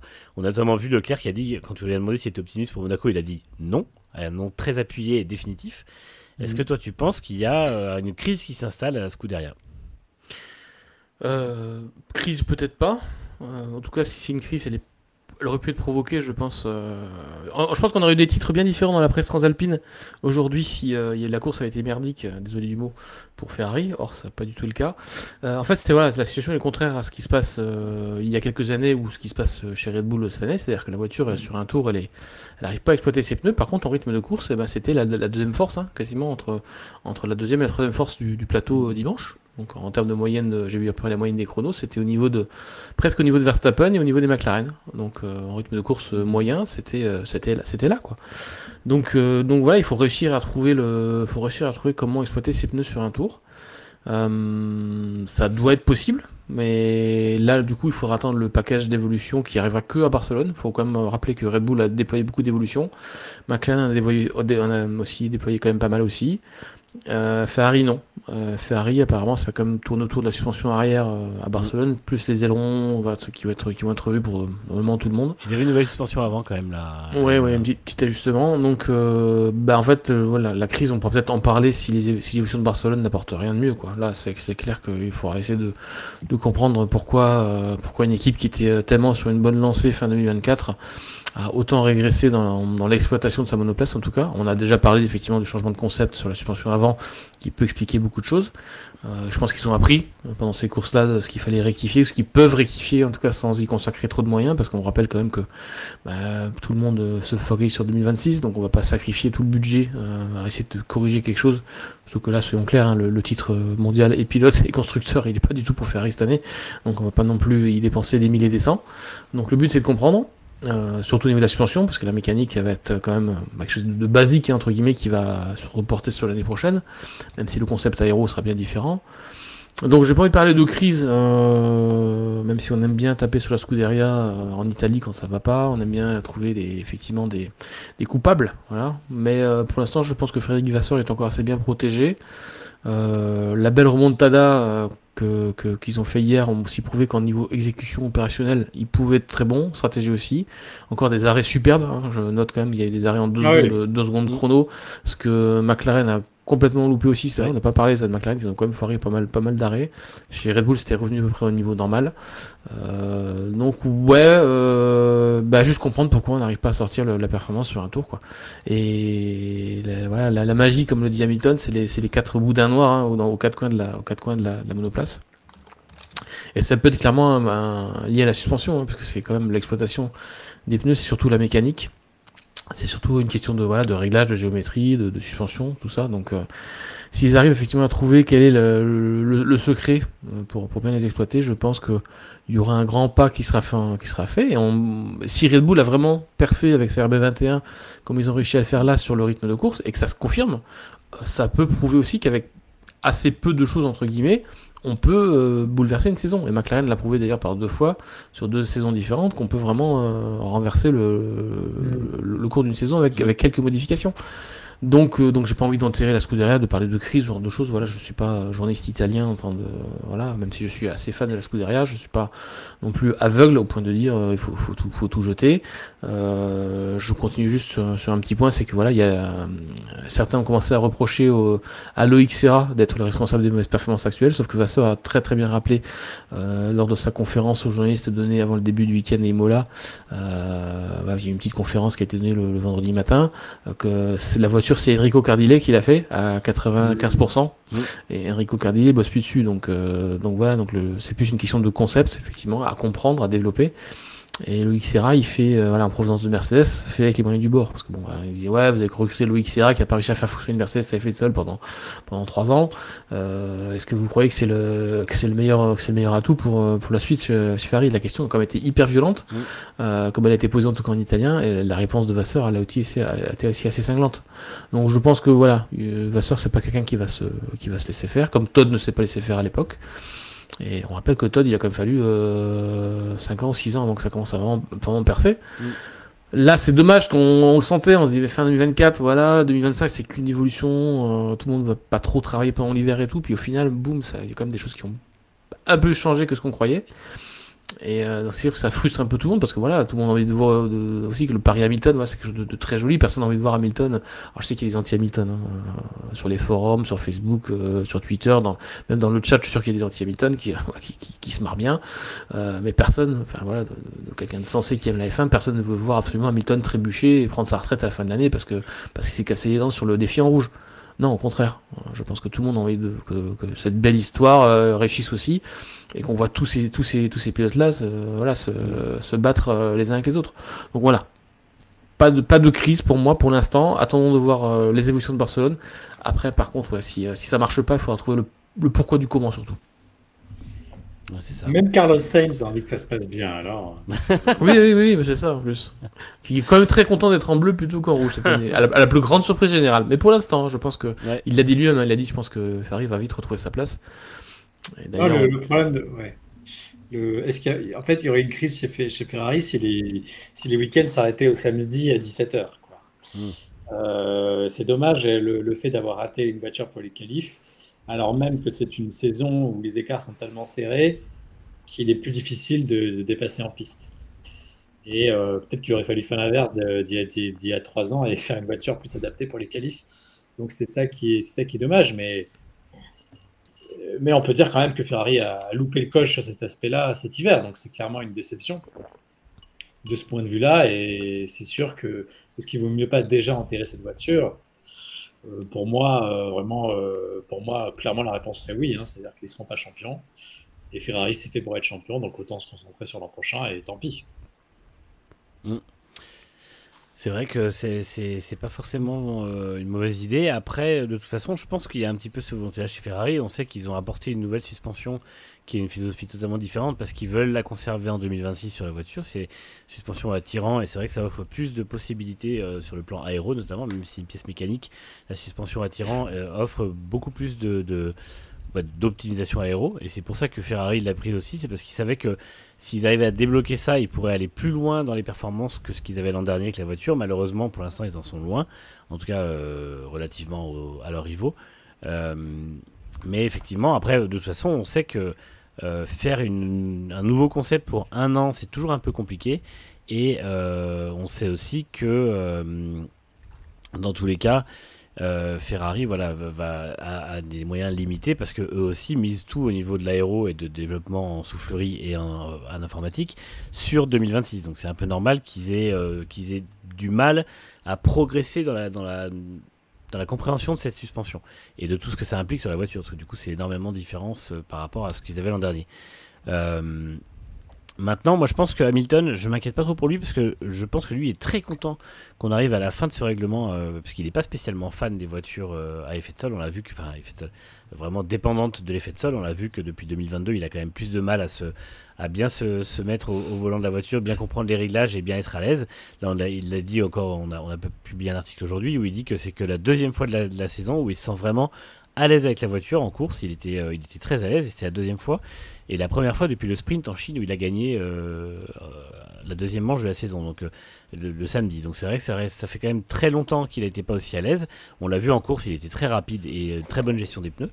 Mais je pense qu'Hamilton sera bien plus performant l'an prochain et bien plus maître de ce qu'il fait que cette année, où là il découvre la voiture, il découvre le concept, il n'a pas du tout travaillé sur le développement de la voiture, et en plus de ça, c'est une génération de voitures qu'il n'aime pas trop. Donc l'an prochain, moi je vois et j'envisage un Hamilton bien plus à l'aise et bien plus performant. La question maintenant, c'est est-ce que Ferrari va pouvoir sauver, entre guillemets sauver, parce que c'est pas non plus une catastrophe, mais va pouvoir réussir à mettre un peu plus de performance en qualif. Parce que finalement, on se dit que s'ils partent dans le top 5 avec la voiture qu'ils avaient hier, ça fait podium sans problème, et possiblement pour les deux. Donc c'est là où il y a une grosse déception quand même, c'est que, encore une fois, comme je disais en intro du chapitre Ferrari, ils partent 11 et 12, ils finissent 6 et 4. Donc voilà, c'est vraiment une belle remontée. Alors moi je serais peut-être pas aussi pessimiste que Leclerc pour Monaco. C'est peut-être le moyen qu'ils auront justement d'avoir un circuit qui convient un peu mieux, qui est sur lequel ils arrivent mieux à régler, parce qu'on sait que Monaco c'est pas le plus exigeant en termes de réglage, parce que de toute façon les réglages sont obligatoirement faits pour que les voitures soient à l'aise dans les rues étroites et dans les rues sinueuses. Donc forcément il y a une obligation de réglage qui est une base de réglage qui est déjà très limitée, et Et je pense finalement que ça peut peut-être les aider un petit peu à mieux se qualifier. On sait que Leclerc est quand même très très bon sur les circuits urbains, et notamment à Monaco en qualif. Donc moi je suis pas... on verra tout à l'heure sur les pronostics, mais je ne suis pas totalement négatif pour eux la semaine prochaine, enfin ce week-end. Surtout avec la maestria de Leclerc dans les rues de Monaco, ça peut compenser. Alors certes, si on a un problème de grippe au niveau des pneus sur le sec neuf, c'est quand même difficile à surcompenser, mais bon, il y a peut-être avoir l'effet, effectivement, le petit effet Leclerc à Monaco qui pourrait faire qu'il partirait, je sais pas moi, s'il devait partir 6ème, il pourrait peut-être partir 4ème ou 3ème. Hein. Ouais. Voilà, c'est ça. Alors, j'espère, en tout cas pour lui. En tout cas. Moi aussi. Justement, James Smith se demande est-ce qu'il n'y a pas un peu de bluff venant de Leclerc. Alors c'était après la course au micro de Canal+ qu'il a dit non, et je pense vraiment qu'il n'y croyait pas du tout à ce moment-là, parce qu'il était très saoulé. En plus, il n'a pas eu de chance et tout. On l'a entendu à la radio, il était vraiment énervé, donc c'était compliqué. Seven dit Leclerc a les boules juste parce qu'il est derrière Hamilton. Je pense qu'on peut aller un peu plus loin et élever un peu le débat, à mon avis, parce que c'est faux. Et en plus de ça, là hier il est derrière par des raisons de circonstances et pas du tout par son rythme. Donc, Et il se sacrifie même, il dit même profiter plutôt d'Hamilton qui a des pneus frais, on peut essayer de la gagner avec lui. Bon, il était un peu optimiste aussi. C'est vrai qu'à un moment, Hamilton il était vraiment bien lancé, il était parti sur la bonne stratégie avec le bon arrêt au stand au bon moment. Mais donc il s'est même, voilà, entre guillemets, sacrifié à un moment à la radio. J'ai vu quelques passages là aujourd'hui. Il est vraiment pas du tout, il est vraiment pas dans l'optique de je suis juste devant Hamilton et le reste je m'en fous, quoi. Au contraire, c'est pas ce qui l'intéresse lui d'ailleurs. Puis d'ailleurs il s'est bien qualifié devant Hamilton et pour l'instant il n'y a pas grand chose à en dire. C'est plutôt les critiques sont plutôt du côté des perfs d'Hamilton que des perfs de Leclerc en tout cas. Quand on doit les comparer l'un à l'autre. Donc je pense qu'il y a plutôt les boules, effectivement, que si c'est pour retrouver ton terme, il y a plutôt les boules que la Ferrari, elle ne sache pas exploiter ses pneus sur un tour. Alors attention, c'était Imola, hein, c'est vrai que là ils étaient vraiment loin sur un tour par rapport aux autres Grands Prix. Donc si on prend peut-être plutôt la moyenne des autres Grands Prix, ça devrait quand même être un peu mieux à Monaco. Maintenant, on a ce fameux mystérieux C6 qui sera de nouveau là à Monaco. Est-ce que c'est vraiment ce pneu-là qui est super tendre, qui pose vraiment problème à la Ferrari? Là, effectivement, si c'est le cas, ça peut vraiment le mettre dans une mauvaise position. Mais si c'est juste du one-off parce que c'était Imola, je pense pas que ça se qualifie aussi loin que ce qu'on a vu là. Exactement. Et alors pour finir sur la page Ferrari, on nous a posé 2 fois la question, est-ce qu'on en parle de la défense de Leclerc sur Albon et de la non-pénalité? Alors moi, je veux parler de sa défense. Déjà, je trouve à titre personnel qu'elle est effectivement un peu sale, puisque Albon arrive, on voit qu'il est en capacité de prendre le virage, donc il est légèrement devant, et donc ce n'est pas le virage de Leclerc. On sait que la loi aujourd'hui, c'est le pilote, c'est son virage s'il est devant au point de corde et en étant assez nettement devant. Là, c'est pas du tout le cas. Pourtant, il lui laisse pas la place, donc d'après le code sportif international, il n'a pas respecté les règles, et donc s'expose à une pénalité, il est mis sous enquête. Et alors non, d'après le règlement, ça ne passe pas. C'est ça le truc, Yann. C'est que normalement, le règlement fait que ça passe pas, puisque le code sportif international n'est pas respecté, puisque c'est normalement cet article-là qui doit rentrer en compte. Et la décision d'annuler la pénalité vient sur le fait qu'il laisse passer Albon. Et là, moi, ça me pose un énorme problème. Alors, ça n'a pas trop été abordé, mais je tiens à l'aborder quand même. C'est que normalement, cette condition de rendre la place ne s'applique que dans le cas où un pilote gagne un avantage hors piste. Là, il n'a pas gagné un avantage hors piste puisqu'il a dégagé Albon hors piste et Albon perd deux places, littéralement, enfin une place dans l'affaire puisqu'il fait aussi passer par Hamilton. Donc, le préjudice n'est pas réparé. 2, Leclerc n'a pas perdu l'avantage qu'il avait récupéré puisqu'en fait il n'avait pas d'avantage et il n'en a pas pris comme ça. Donc pour moi la FIA a annulé une pénalité en se basant sur la règle concernant un autre fait de course, et je trouve que c'est d'un amateurisme absolu, parce que littéralement cette pénalité n'aurait en aucun cas dû être annulée. Si on prend le règlement, et ce qui n'a pas respecté, c'était 5 secondes pour Leclerc, et donc il terminait 9ème, et ça c'est effectivement ce que ça aurait dû être. Et moi je suis vraiment sidéré que la FIA en soit au point où elle ne connaisse pas à ce point là son règlement et son code sportif. Voilà. Bon, la FIA voulait juste rentrer en vie de Imola, hein. Ils voulaient pas se prendre les tifosi ah oui, sortie de circuit. Peut-être qu'ils ont effectivement eu peur pour leur vie, mais bon, au bout d'un moment, voilà, tu prends des gardes de corps, tu fais ce qu'il faut, tu pars à Imola le mercredi. Enfin, je veux dire, voilà, il y a des solutions. Ils ont voulu récompenser Ferrari d'avoir fait un beau geste et montrer l'exemple aux autres. Hein. Oui, après ça peut aussi mériter une réprimande, au moins en tout cas sur une entente à post-course. Parce que bon, c'est quand même que les réprimandes, quand elle les cumule, ça peut faire 5 places. Donc voilà, ok, t'as rendu la place, t'as été, voilà, mais à ce moment que ce soit, comment dire, ils ont plaidé coupables. Une jurisprudence, quoi. Voilà, c'est ça. De peine, quoi. C'est ça. Mais qui est quand même, effectivement, comme tu dis, une sanction un peu postérieure, en tout cas pour le côté un peu sale de la chose, parce que c'est vrai que pour le coup, ça a pas du tout été pénalisé du coup. Bah non, et en plus c'est exactement le même genre de choses que fait Verstappen et qui sont récemment pénalisés par la FIA. 5 secondes dans le premier tour, 10 secondes dans le reste de la course, donc pour moi c'était 5 à 10 secondes de pénalité quoi qu'il arrive, et encore une fois, dire oui bah il a rendu la place donc c'est bon, non, enfin je veux dire c'est pas... Remarque, attends, il y a eu des remises non, sur les jurons, ça a été divisé par 2, donc Oui. peut-être qu'il y a aussi une remise Alors, là-dessus, on l'a pas vu passer. Effectivement, il y a peut-être des accords à la Trump où ils ont des pourcentages avec différentes... ou peut-être que pour 2 infractions, la troisième est offerte. C'est offert. C'est possible aussi. Faudra demander à Ben Sulayem s'il y a une espèce de carte de fidélité ou quelque chose qui traîne et qu'on n'aurait pas vu passer. Mais voilà, en tout cas, je suis vraiment sidéré et je trouve que ça... Ils ont de la chance, la FIA, parce que ça n'a pas fait grand bruit. On hésitait, pour rien vous cacher des coulisses de Next Gen, on hésitait à faire un article ce matin. J'ai dit que si jamais on n'en faisait pas, je remettrais un petit fion ce soir, donc c'est le fait. Mais voilà, je trouve ça vraiment... Ils ont de la chance que ce soit assez passé et que finalement les équipes n'aient pas trop gueulé, notamment Williams. Mais voilà, il y avait largement de quoi pénaliser Leclerc de manière nette en suivant le règlement. 110% si tu jures en chinois, dit Nitram, ouais, c'est ça. Donc il y a juste Guanyu Zhou qui a le droit de faire n'importe quoi. Ah là là. Voilà en tout cas pour la page Ferrari, donc, et puis FIA au passage. On va passer maintenant, 4e équipe à Williams. Alors Williams termine 5e avec Alex Albon, 8e avec Carlos Sainz, ils s'étaient qualifiés respectivement 7e et 6e, pardon. Et alors la grande, moi ce qui me sidère chez Williams, c'est ce qui montre la transformation de cette équipe, c'est qu'on termine 5 et 8 et qu'on n'est pas content. Déçu. Ouais, il y a une grosse déception. Albon dit le podium était jouable, Sainz dit le top 5 était jouable. Donc en fait, voilà, ils pensent qu'ils auraient pu respectivement terminer 3 et 5. Et ça montre le travail et le chemin accompli par cette équipe. Alors bon, c'est vrai que du coup, eux, on sait qu'ils développeront pas la voiture, donc ça va forcément faire que régresser. Mais là, ils sont encore dans cette espèce de période où tout va bien. On voit que les évolutions amenées par leurs rivaux n'ont pas trop posé problème, puisque finalement, ils étaient encore au niveau des top teams. Enfin, en tout cas, de Mercedes et Ferrari qui avaient des évolutions. Donc, c'est quand même plaisant pour Williams. Toi, Alex, qu'est-ce que ça t'inspire? Est-ce que tu penses qu'ils vont faire un podium avant la fin de la saison? Est-ce que tu penses qu'ils peuvent oui, qu'ils vu peuvent qu'il reste, réussir 30 vu qu'il reste 36 courses, c'est possible. Ils avaient le potentiel, non?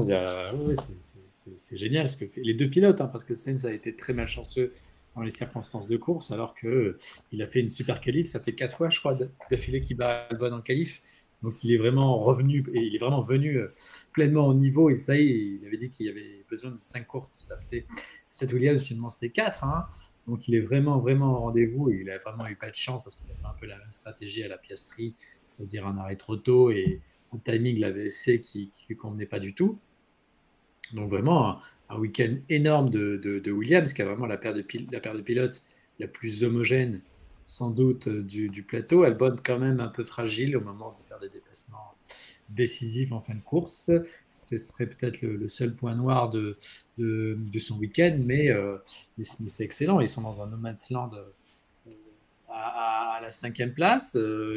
Ils ont marqué 6 points en Arabie Saoudite, 12 aux États-Unis, 14 en Italie.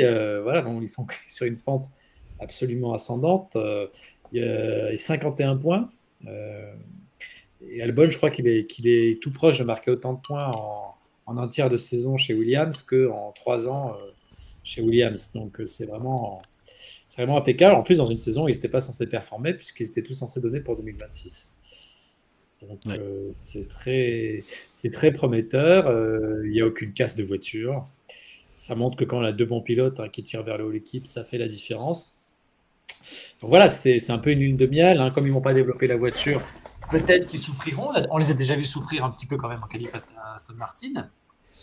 Mais il n'y a rien à dire. Ils ont déjà fait le trou. Hein, classement, donc ils peuvent abandonner cette voiture l'esprit tranquille. Voilà. Chapeau, mais du coup, il ne faut pas se planter sur 2026. J'espère qu'ils n'ont quand même pas tout sacrifié pour 2026. Oui. Moi, je vais pas en rajouter plus que ce qu'a dit Alex. Hein. C'est effectivement une belle progression par rapport à l'an dernier, de beaux résultats. Maintenant, je veux quand même faire une petite alerte sur le discours qui est tenu quand même par les pilotes. Certes, ils auraient peut-être pu faire un peu mieux en course. Mais de là à dire qu'on aurait pu jouer le podium, Je suis désolé, dans quel monde on aurait vu Verstappen et les deux McLaren passer par une Williams? Je le vois pas. Alors, Aucune stratégie. Piastri avait des vieux pneus, Piastri avec avait les lâché. vieux pneus, ouais. Ouais. Oui, Voilà, mais bon, finalement, ça n'a pas trop été le cas.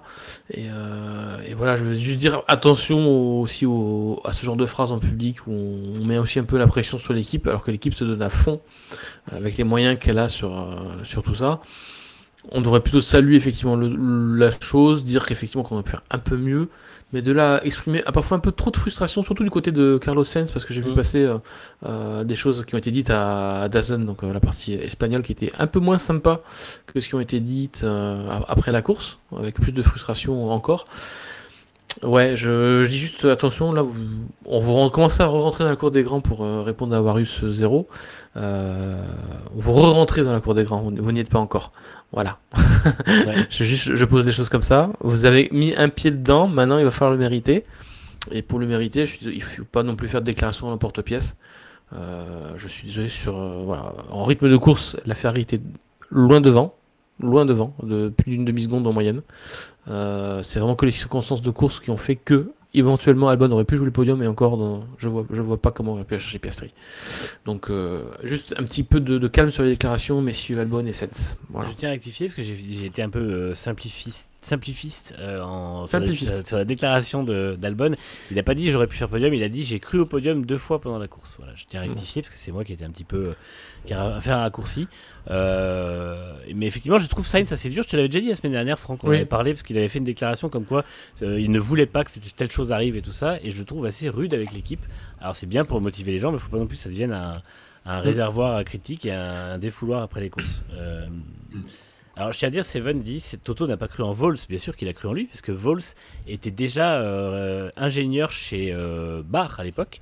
Il est resté dans l'équipe de Brackley jusqu'à 2022, où il a monté les échelons jusqu'à devenir directeur de la stratégie. Recruté par Villeneuve et Pollock. Absolument. Et il est resté directeur de la stratégie pendant plusieurs années. C'est lui notamment qui était stratège à l'époque où il y avait l'empilage de titres d'Hamilton. Et c'est d'ailleurs le fameux Valtteri is James, hein, c'est James Vols qui disait à Valtteri de laisser passer Hamilton. Donc voilà, après il l'a pas remplacé, il l'a laissé partir parce que Vols en fait a eu la proposition de devenir directeur d'une autre équipe, et Toto a dit je ne peux pas l'empêcher de réaliser ça, parce que lui il voulait pas laisser la place chez Mercedes. Il était formé pour l'être successeur, sauf que Toto a décidé de rester plus longtemps que ce qu'il imaginait. Parce qu'à un moment, c'est peut-être évidemment James qui aurait dû prendre la succession de Toto Wolff. Finalement, Toto a décidé de ne pas raccrocher tout de suite, parce que c'était quand même un peu dans l'air du temps, pendant un bon bout de temps. Puis finalement, il a décidé je ne vais pas dire de s'accrocher à son poste, parce qu'il fait très très bien son boulot, Toto. Mais il a décidé de rester, voilà, parce qu'il n'était finalement pas fatigué, entre guillemets, de ça. Maintenant, il prend comme le temps, effectivement, de louper quelques courses, histoire je pense, de retrouver un équilibre un peu dans sa vie. Donc non, James n'est pas parti en mauvais terme du tout avec Mercedes. Au contraire, il y a eu l'opportunité qui s'est proposée à lui, et tu peux pas dire non, quoi. C'est ça. Mais au demeurant, je te rejoins, Seven, sur le fait que c'était une belle équipe d'outsiders, effectivement, mais voilà, c'est assez impressionnant. C'est pas encore un top team. Cyclo-Exan dit une équipe du standing de Williams mérite de jouer les points à chaque Grand Prix. Je rappelle qu'en 2019, pour résumer leur saison, ils arrivent 4 jours de retard aux essais, ils marquent 0 points et ils finissent la saison en faisant abandonner volontairement les voitures parce qu'ils n'ont pas assez de pièces. Donc en 6 ans, c'est passé d'une équipe de fond de grille qui ne sait plus ce qu'est mettre une roue devant l'autre à une équipe qui joue des top 5. Donc, tu sais qu'on a trouvé la raison quand même de pourquoi il n'y avait plus de pièces à la fin de saison. Parce qu'ils avaient perdu la disquette qui contenait le fichier Excel. La deuxième disquette, justement, parce qu'il y avait 2 disquettes. Ils avaient des ordi. Oui, quand même, allez. Oui, ils avaient des Commodore C64. C'est ça, des consoles, des MO5. Avec les grosses disquettes. Les cassettes. Ouais. Mais et je tiens à dire, alors j'ai une petite statistique que j'ai mis partout depuis hier, mais que j'aime beaucoup, c'est que c'est le plus gros total de points sur un seul week-end pour Williams depuis le Grand Prix d'Azerbaïdjan 2017. Donc c'est quand même assez impressionnant. Et c'est Lance Stroll qui avait fait 15 points tout seul avec un podium à Bakou en 2017. Donc voilà, en tout cas ça fait très longtemps qu'on n'avait pas vu Williams à pareille fête. Voilà pour l'équipe, en tout cas. C'est en plus le Grand Prix, il aurait pu faire 18, non, ou 15, parce qu'il se fait passer par Bottas sur la ligne, ouais, tout à fait. Exactement. On passe à Mercedes. Alors Mercedes, ça a été un petit peu compliqué tout au long du week-end. Alors belle qualif de George Russell, hein, qui encore une fois se place 3ème sur la grille. La course a été plus compliquée, stratégiquement c'était pas terrible, dans l'exécution c'était pas terrible, dans les timings c'était pas chanceux, et au final, dans la fiabilité c'était pas terrible. Au final, Russell termine 7ème, Antonelli ne termine pas après une panne mécanique. Donc voilà, c'est un petit peu leur pire week-end d'après Andrew Chauvin. Ça a été clairement pour eux, c'est ce qu'ils ont fait de moins bien. Alors le problème, c'est qu'à Miami, c'était déjà leur pire week-end avant ça, donc c'est un petit peu compliqué ces 2 dernières courses pour eux. J'espère que ça va être ça va être mieux par la suite, mais effectivement, on craint chez Mercedes le retour de la chaleur, comme chaque année. Et on arrive dans une période entre mai et septembre, on va dire, où la chaleur va être très clairement présente. Est-ce que pour toi, Franck, c'est le signe d'un été difficile pour Mercedes? Mais on se rappelle que l'an dernier, ils avaient quand même fait 2 victoires sur l'été. Oui, non, ça avait l'air comme un peu particulier, hein, ce Grand Prix en termes de gestion des pneus. Peut-être que la chaleur effectivement a joué certainement quelque chose, enfin en tout cas un rôle important, mais bon, on a quand même vu des inversions de tendance assez fortes, hein. Que Ferrari se loupe autant sur les pneus neufs, c'était pas arrivé, que Mercedes se reloupe sur les pneus avec la chaleur, c'était pas non plus aussi flagrant sur les précédents Grands Prix, que la Red Bull arrive enfin à maîtriser un peu sa dégradation, voilà. Donc est-ce qu'il n'y a pas un peu un effet Imola, bouleversement des choses avec le C6, tout ça? C'est pour ça que j'ai envie de dire, peut-être, attention, ça peut-être pas tirer de conclusion trop hâtive de ce qu'a fait Mercedes sur ses pneus ce week-end, mais effectivement, c'est quand même pas réjouissant, parce qu'en fait, ils se sont retrouvés eux aussi dans la situation inverse de Ferrari, comme Red Bull, c'est-à-dire qu'ils ont réussi très bien à l'exploiter sur un tour, en tout cas pour Russell. Et ensuite, effectivement, c'était un peu la no man's land pour Russell et Anthony en termes de performance derrière. Et pour parler juste, parce que j'ai pas non plus envie de trop m'éterniser là-dessus, parce que leur Grand Prix a été compliqué, et que c'est un peu difficile d'y voir clair dans ces cas-là, tant qu'on n'aura pas le fameux débrief s'ils en sortent un sur leur course. Aussi surtout parler d'Antonelli qui a quand même extrêmement mal géré malgré tous les avertissements reçus de la part de Toto Wolff sur le fait qu'il ne faut pas se laisser avoir par toutes les sollicitations, tout ça. Bradley Lord et Gwen Lagrue étaient vraiment assez chafouins par rapport à toutes les sollicitations qu'Antonelli a eues. Antonelli a lui-même dit après la course qu'il avait très mal géré son énergie. On sortira un nouvel article qui est un peu plus complet là-dessus demain matin. Mais ça a été. Il n'a pas su dire non en fait aux sollicitations. Il a perdu beaucoup de temps, beaucoup d'énergie là-dessus.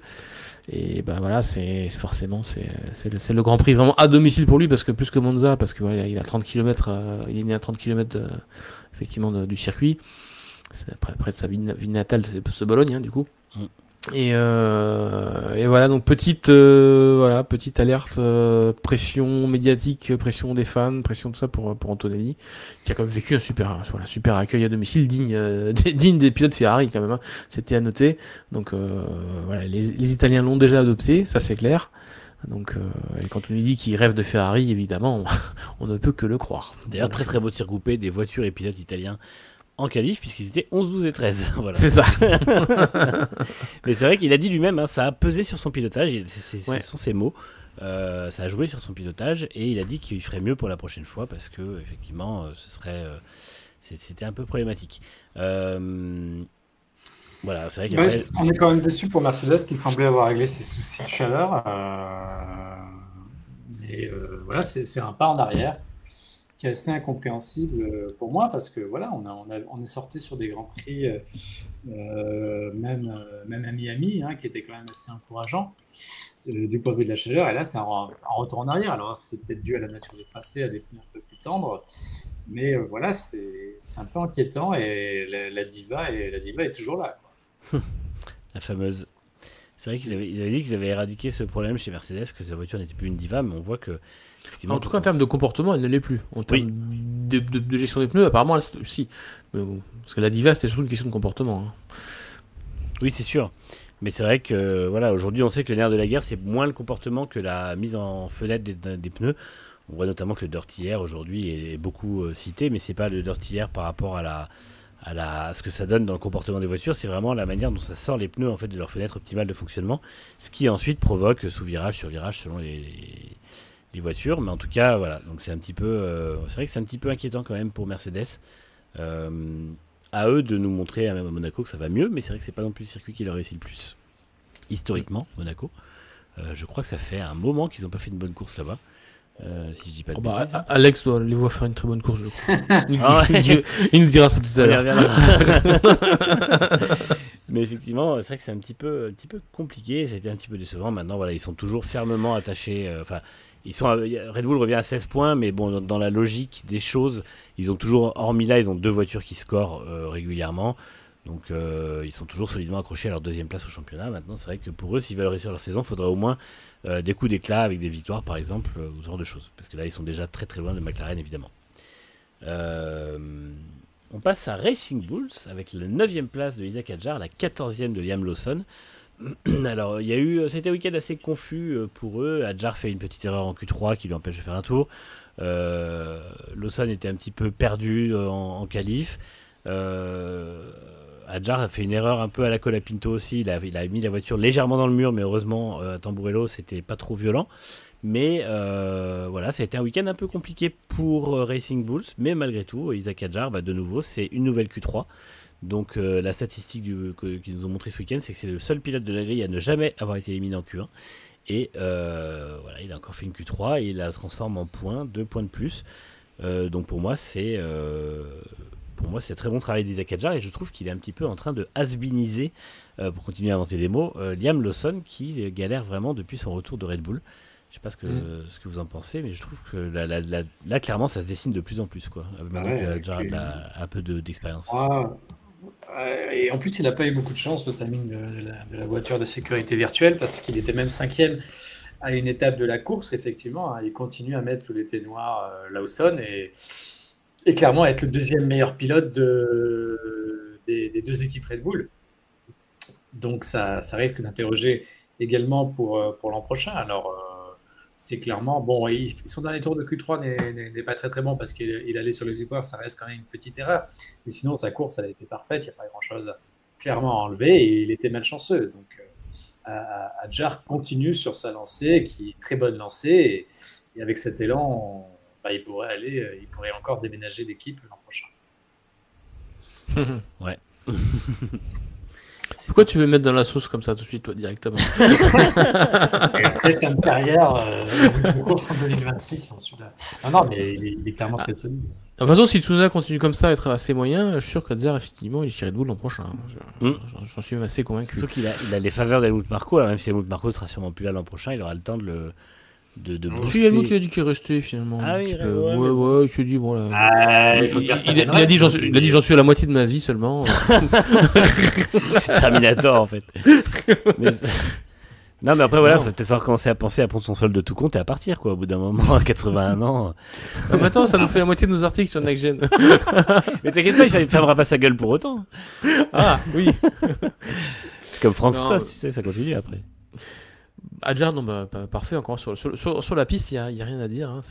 Il est là, il fait le job, il sait aussi choisir ses batailles. C'est-à-dire quand à un moment il a vu qu'il n'avait pas les pneus pour lutter contre les Ferrari qui revenaient derrière, il n'a pas perdu son temps à essayer de batailler. C'était contre Hamilton d'ailleurs, je crois. Oui.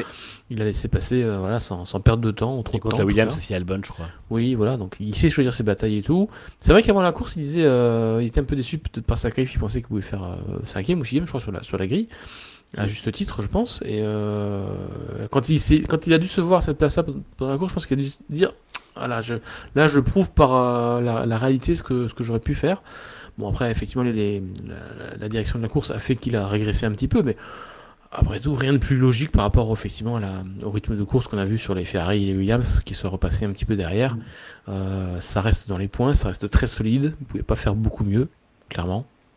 Donc non, rien à dire sur Isaac, hein, qui encore prouve qu'il a toute sa place en Formule 1 et que s'il faut lui laisser effectivement le temps de se développer pour évidemment affronter le défi Red Bull Racing avec ou sans Verstappen, on ne sait toujours pas l'année prochaine, parce que c'est vrai qu'on n'en a pas parlé de ça un peu aussi d'interview de Verstappen qui laisse un petit peu la porte ouverte, mais bon.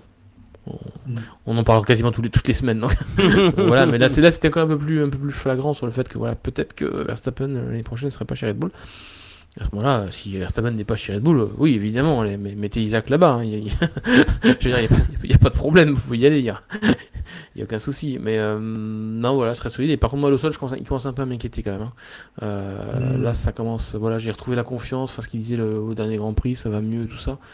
Je suis désolé, c'est pas là, quoi. Les perfs sont quand même assez moyennes par rapport à Isaac, qui quand même débute, hein. Alors, certes, Lawson, il a pas non plus 35 ou 40 Grands Prix à son actif, il en a une grosse quinzaine, je pense, ça va être ça, ouais, c'est 16-17, je pense, il était à 11, donc ouais, c'est ça, 16-17. C'est pas une énorme expérience non plus, mais bon, il se prend quand même une bonne claque par rapport à... Il se prend une bonne claque quand même, donc... On vieillit vite en Formule 1, en tout cas chez Red Bull. Ouais, c'est ça. Et quand on sait qu'on a un Arvid Lindblad qui attend, qui est aussi encensé par Marco, voilà, on peut se dire qu'effectivement Lawson ne risque de pas faire du zoo non plus chez Racing Bull si ça continue comme ça. Ouais, bah c'est vrai qu'après le problème c'est que là on en revient exactement à ce qu'on disait pré-Suzuka ou post-Shanghai, c'est que de tout temps c'était pré-Suzuka parce que la décision a été annoncée, c'est que Red Bull a provoqué cette situation en envoyant un pilote qui n'était pas prêt. De nouveau, hein, on envoie un pilote qui n'est pas prêt dans un top team. Au bout de 2 courses, on fait les vierges effarouchées en se disant ah bon, mais c'est bizarre, ça marche pas. Et puis on le rétrograde en disant t'inquiète, maintenant ça va aller. Mais derrière, les dégâts sont faits. Psychologiquement, il est plus au niveau. Et voilà, et c'est clairement les limites du management de Red Bull qui étaient les seuls à ne pas avoir vu le problème que ça allait poser de mettre Lawson dans cette voiture. Et ben on l'avait tous vu venir, on en a parlé l'an dernier, on en a parlé en début d'année. Et on avait raison, voilà. Donc c'est bien appelez-nous dommage. la prochaine fois. Appelez-nous on vous dira quel pilote mettre. C'est ça, hein, et on coûtera moins cher qu'Helmut Marko, donc n'hésitez pas. C'est ça. En plus, on a un bon pronostiqueur dans l'équipe, donc. C'est ça. c'est ça. Et pour nous dire. Voilà, non, mais c'est vrai que c'est un gros problème. De nouveau, c'est vraiment leur décision qui crée des problèmes. Et ensuite, ils viennent s'en plaindre et ils prennent d'autres mauvaises décisions pour corriger leurs mauvaises décisions. Donc c'est le même cercle vicieux depuis 6 ans. J'espère qu'ils vont arrêter là et que ce coup-ci, ils vont laisser un moment à Tsunoda et que Hadjar viendra ensuite. Mais voilà, que Tsunoda, faut lui laisser, quitte à en être là, je pense que Tsunoda, faut lui laisser au moins 2026 chez Red Bull. De toute façon, tu peux pas changer tous les ans de pilote comme ça dans une équipe aussi instable parce que en dehors de Verstappen, cette équipe est quand même vraiment bancale. Et je pense que c'est une énorme erreur de continuer à faire n'importe quoi avec. Et pour moi, Hadjar aura besoin d'une deuxième saison chez Racing Bulls. Il aura toujours de la progression à faire. Il a le temps, il a 20 ans. Et vouloir le monter aussi vite, s'ils refont la même erreur avec Hadjar, bah décidément, c'est qu'il faut virer tout le monde parce que personne n'a rien compris. Et après, ils pourront gâcher la carrière de Lindblad derrière. Bah, bien sûr, c'est des C'est bon, s'il n'y a pas Verstappen, je n'y vois aucun problème à ce qu'il monte. Oui, s'il n'y a pas Verstappen, effectivement. Ouais. De toute façon, ils auront un moteur fort, ils seront 9ème du championnat, je l'ai dit. Hein, je mets 20 balles là-dessus aussi. Non, je déconne. Oh allez, si, je le mets. Et 9ème, je pense ouais, 9ème. 9 et 10, j'ai dit Red Bull Racing Bulls. Oui, parce que. Non, et Cadillac alors juste devant. Ah oui, bah non, du coup, ils seront 10 et 11, parce que Cadillac sera 9. Eh, mais Cadillac, ils auront un moteur Ferrari. Et t'as intérêt à parier là-dessus sur un site de Paris, parce que tu deviens multimillionnaire, mon garçon. Ouais. Non, mais j'en suis à moitié, je dis ça en blaguant, mais je pense vraiment que le moteur Red Bull Ford, s'il n'y a pas de changement d'ici là, s'ils n'arrivent pas à avoir gain de cause sur tout ce qu'ils veulent altérer sur le règlement et tout ça, ça va être un fiasco. Tu viens de tuer ton Verstappen. Ce que disait Lord Phoenix, dit 3 ans pour former un jeune pilote, et chez Red Bull, c'est 2 courses pour le déformer. C'est vrai, mais c'est exactement ça. Hein. Et d'ailleurs, c'est même Franz Tost, qui est pourtant pas le plus tendre des managers, qui disait qu'il fallait au moins 3 ans pour un pilote. Et effectivement, je pense qu'il avait raison. Et d'ailleurs, on le voit, Tsunoda a énormément progressé. On voit que Gasly a été mis trop tôt chez Red Bull, mais quand il est revenu chez AlphaTauri, il a continué à progresser. Et en fait, bah oui, comme par hasard, apparemment, s'entraîner, ça fait progresser. Donc, tu fais bien de parler de Tost parce que c'est le seul qui. Qu'est-ce qu'il est encore un peu consultant Red Bull à ses heures perdues, je sais pas exactement. Quand il a besoin de faire une piscine ou de véranda. Ouais. Il a quand même dit lui-même qu'il avait formellement déconseillé à Marco Horner de choisir Lawson à la place de Tsunoda. Pour lui, c'est Tsunoda qui devait avoir la place. Et il l'a redit du coup dans les médias là récemment. Eh bien, il avait raison. C'est ça. Ils l'ont pas écouté. Ça. Ah, après, il était que directeur de l'équipe qui. Oui, qui l'a formé pendant je sais pas combien de temps. Formé, donc bon. Ouais. Oui, c'est vrai. Il l'a pas vu en fait. Ouais. Peut-être que quand ils ont parlé de Franz Tost à Horner, il a réagi comme Hamilton. Qui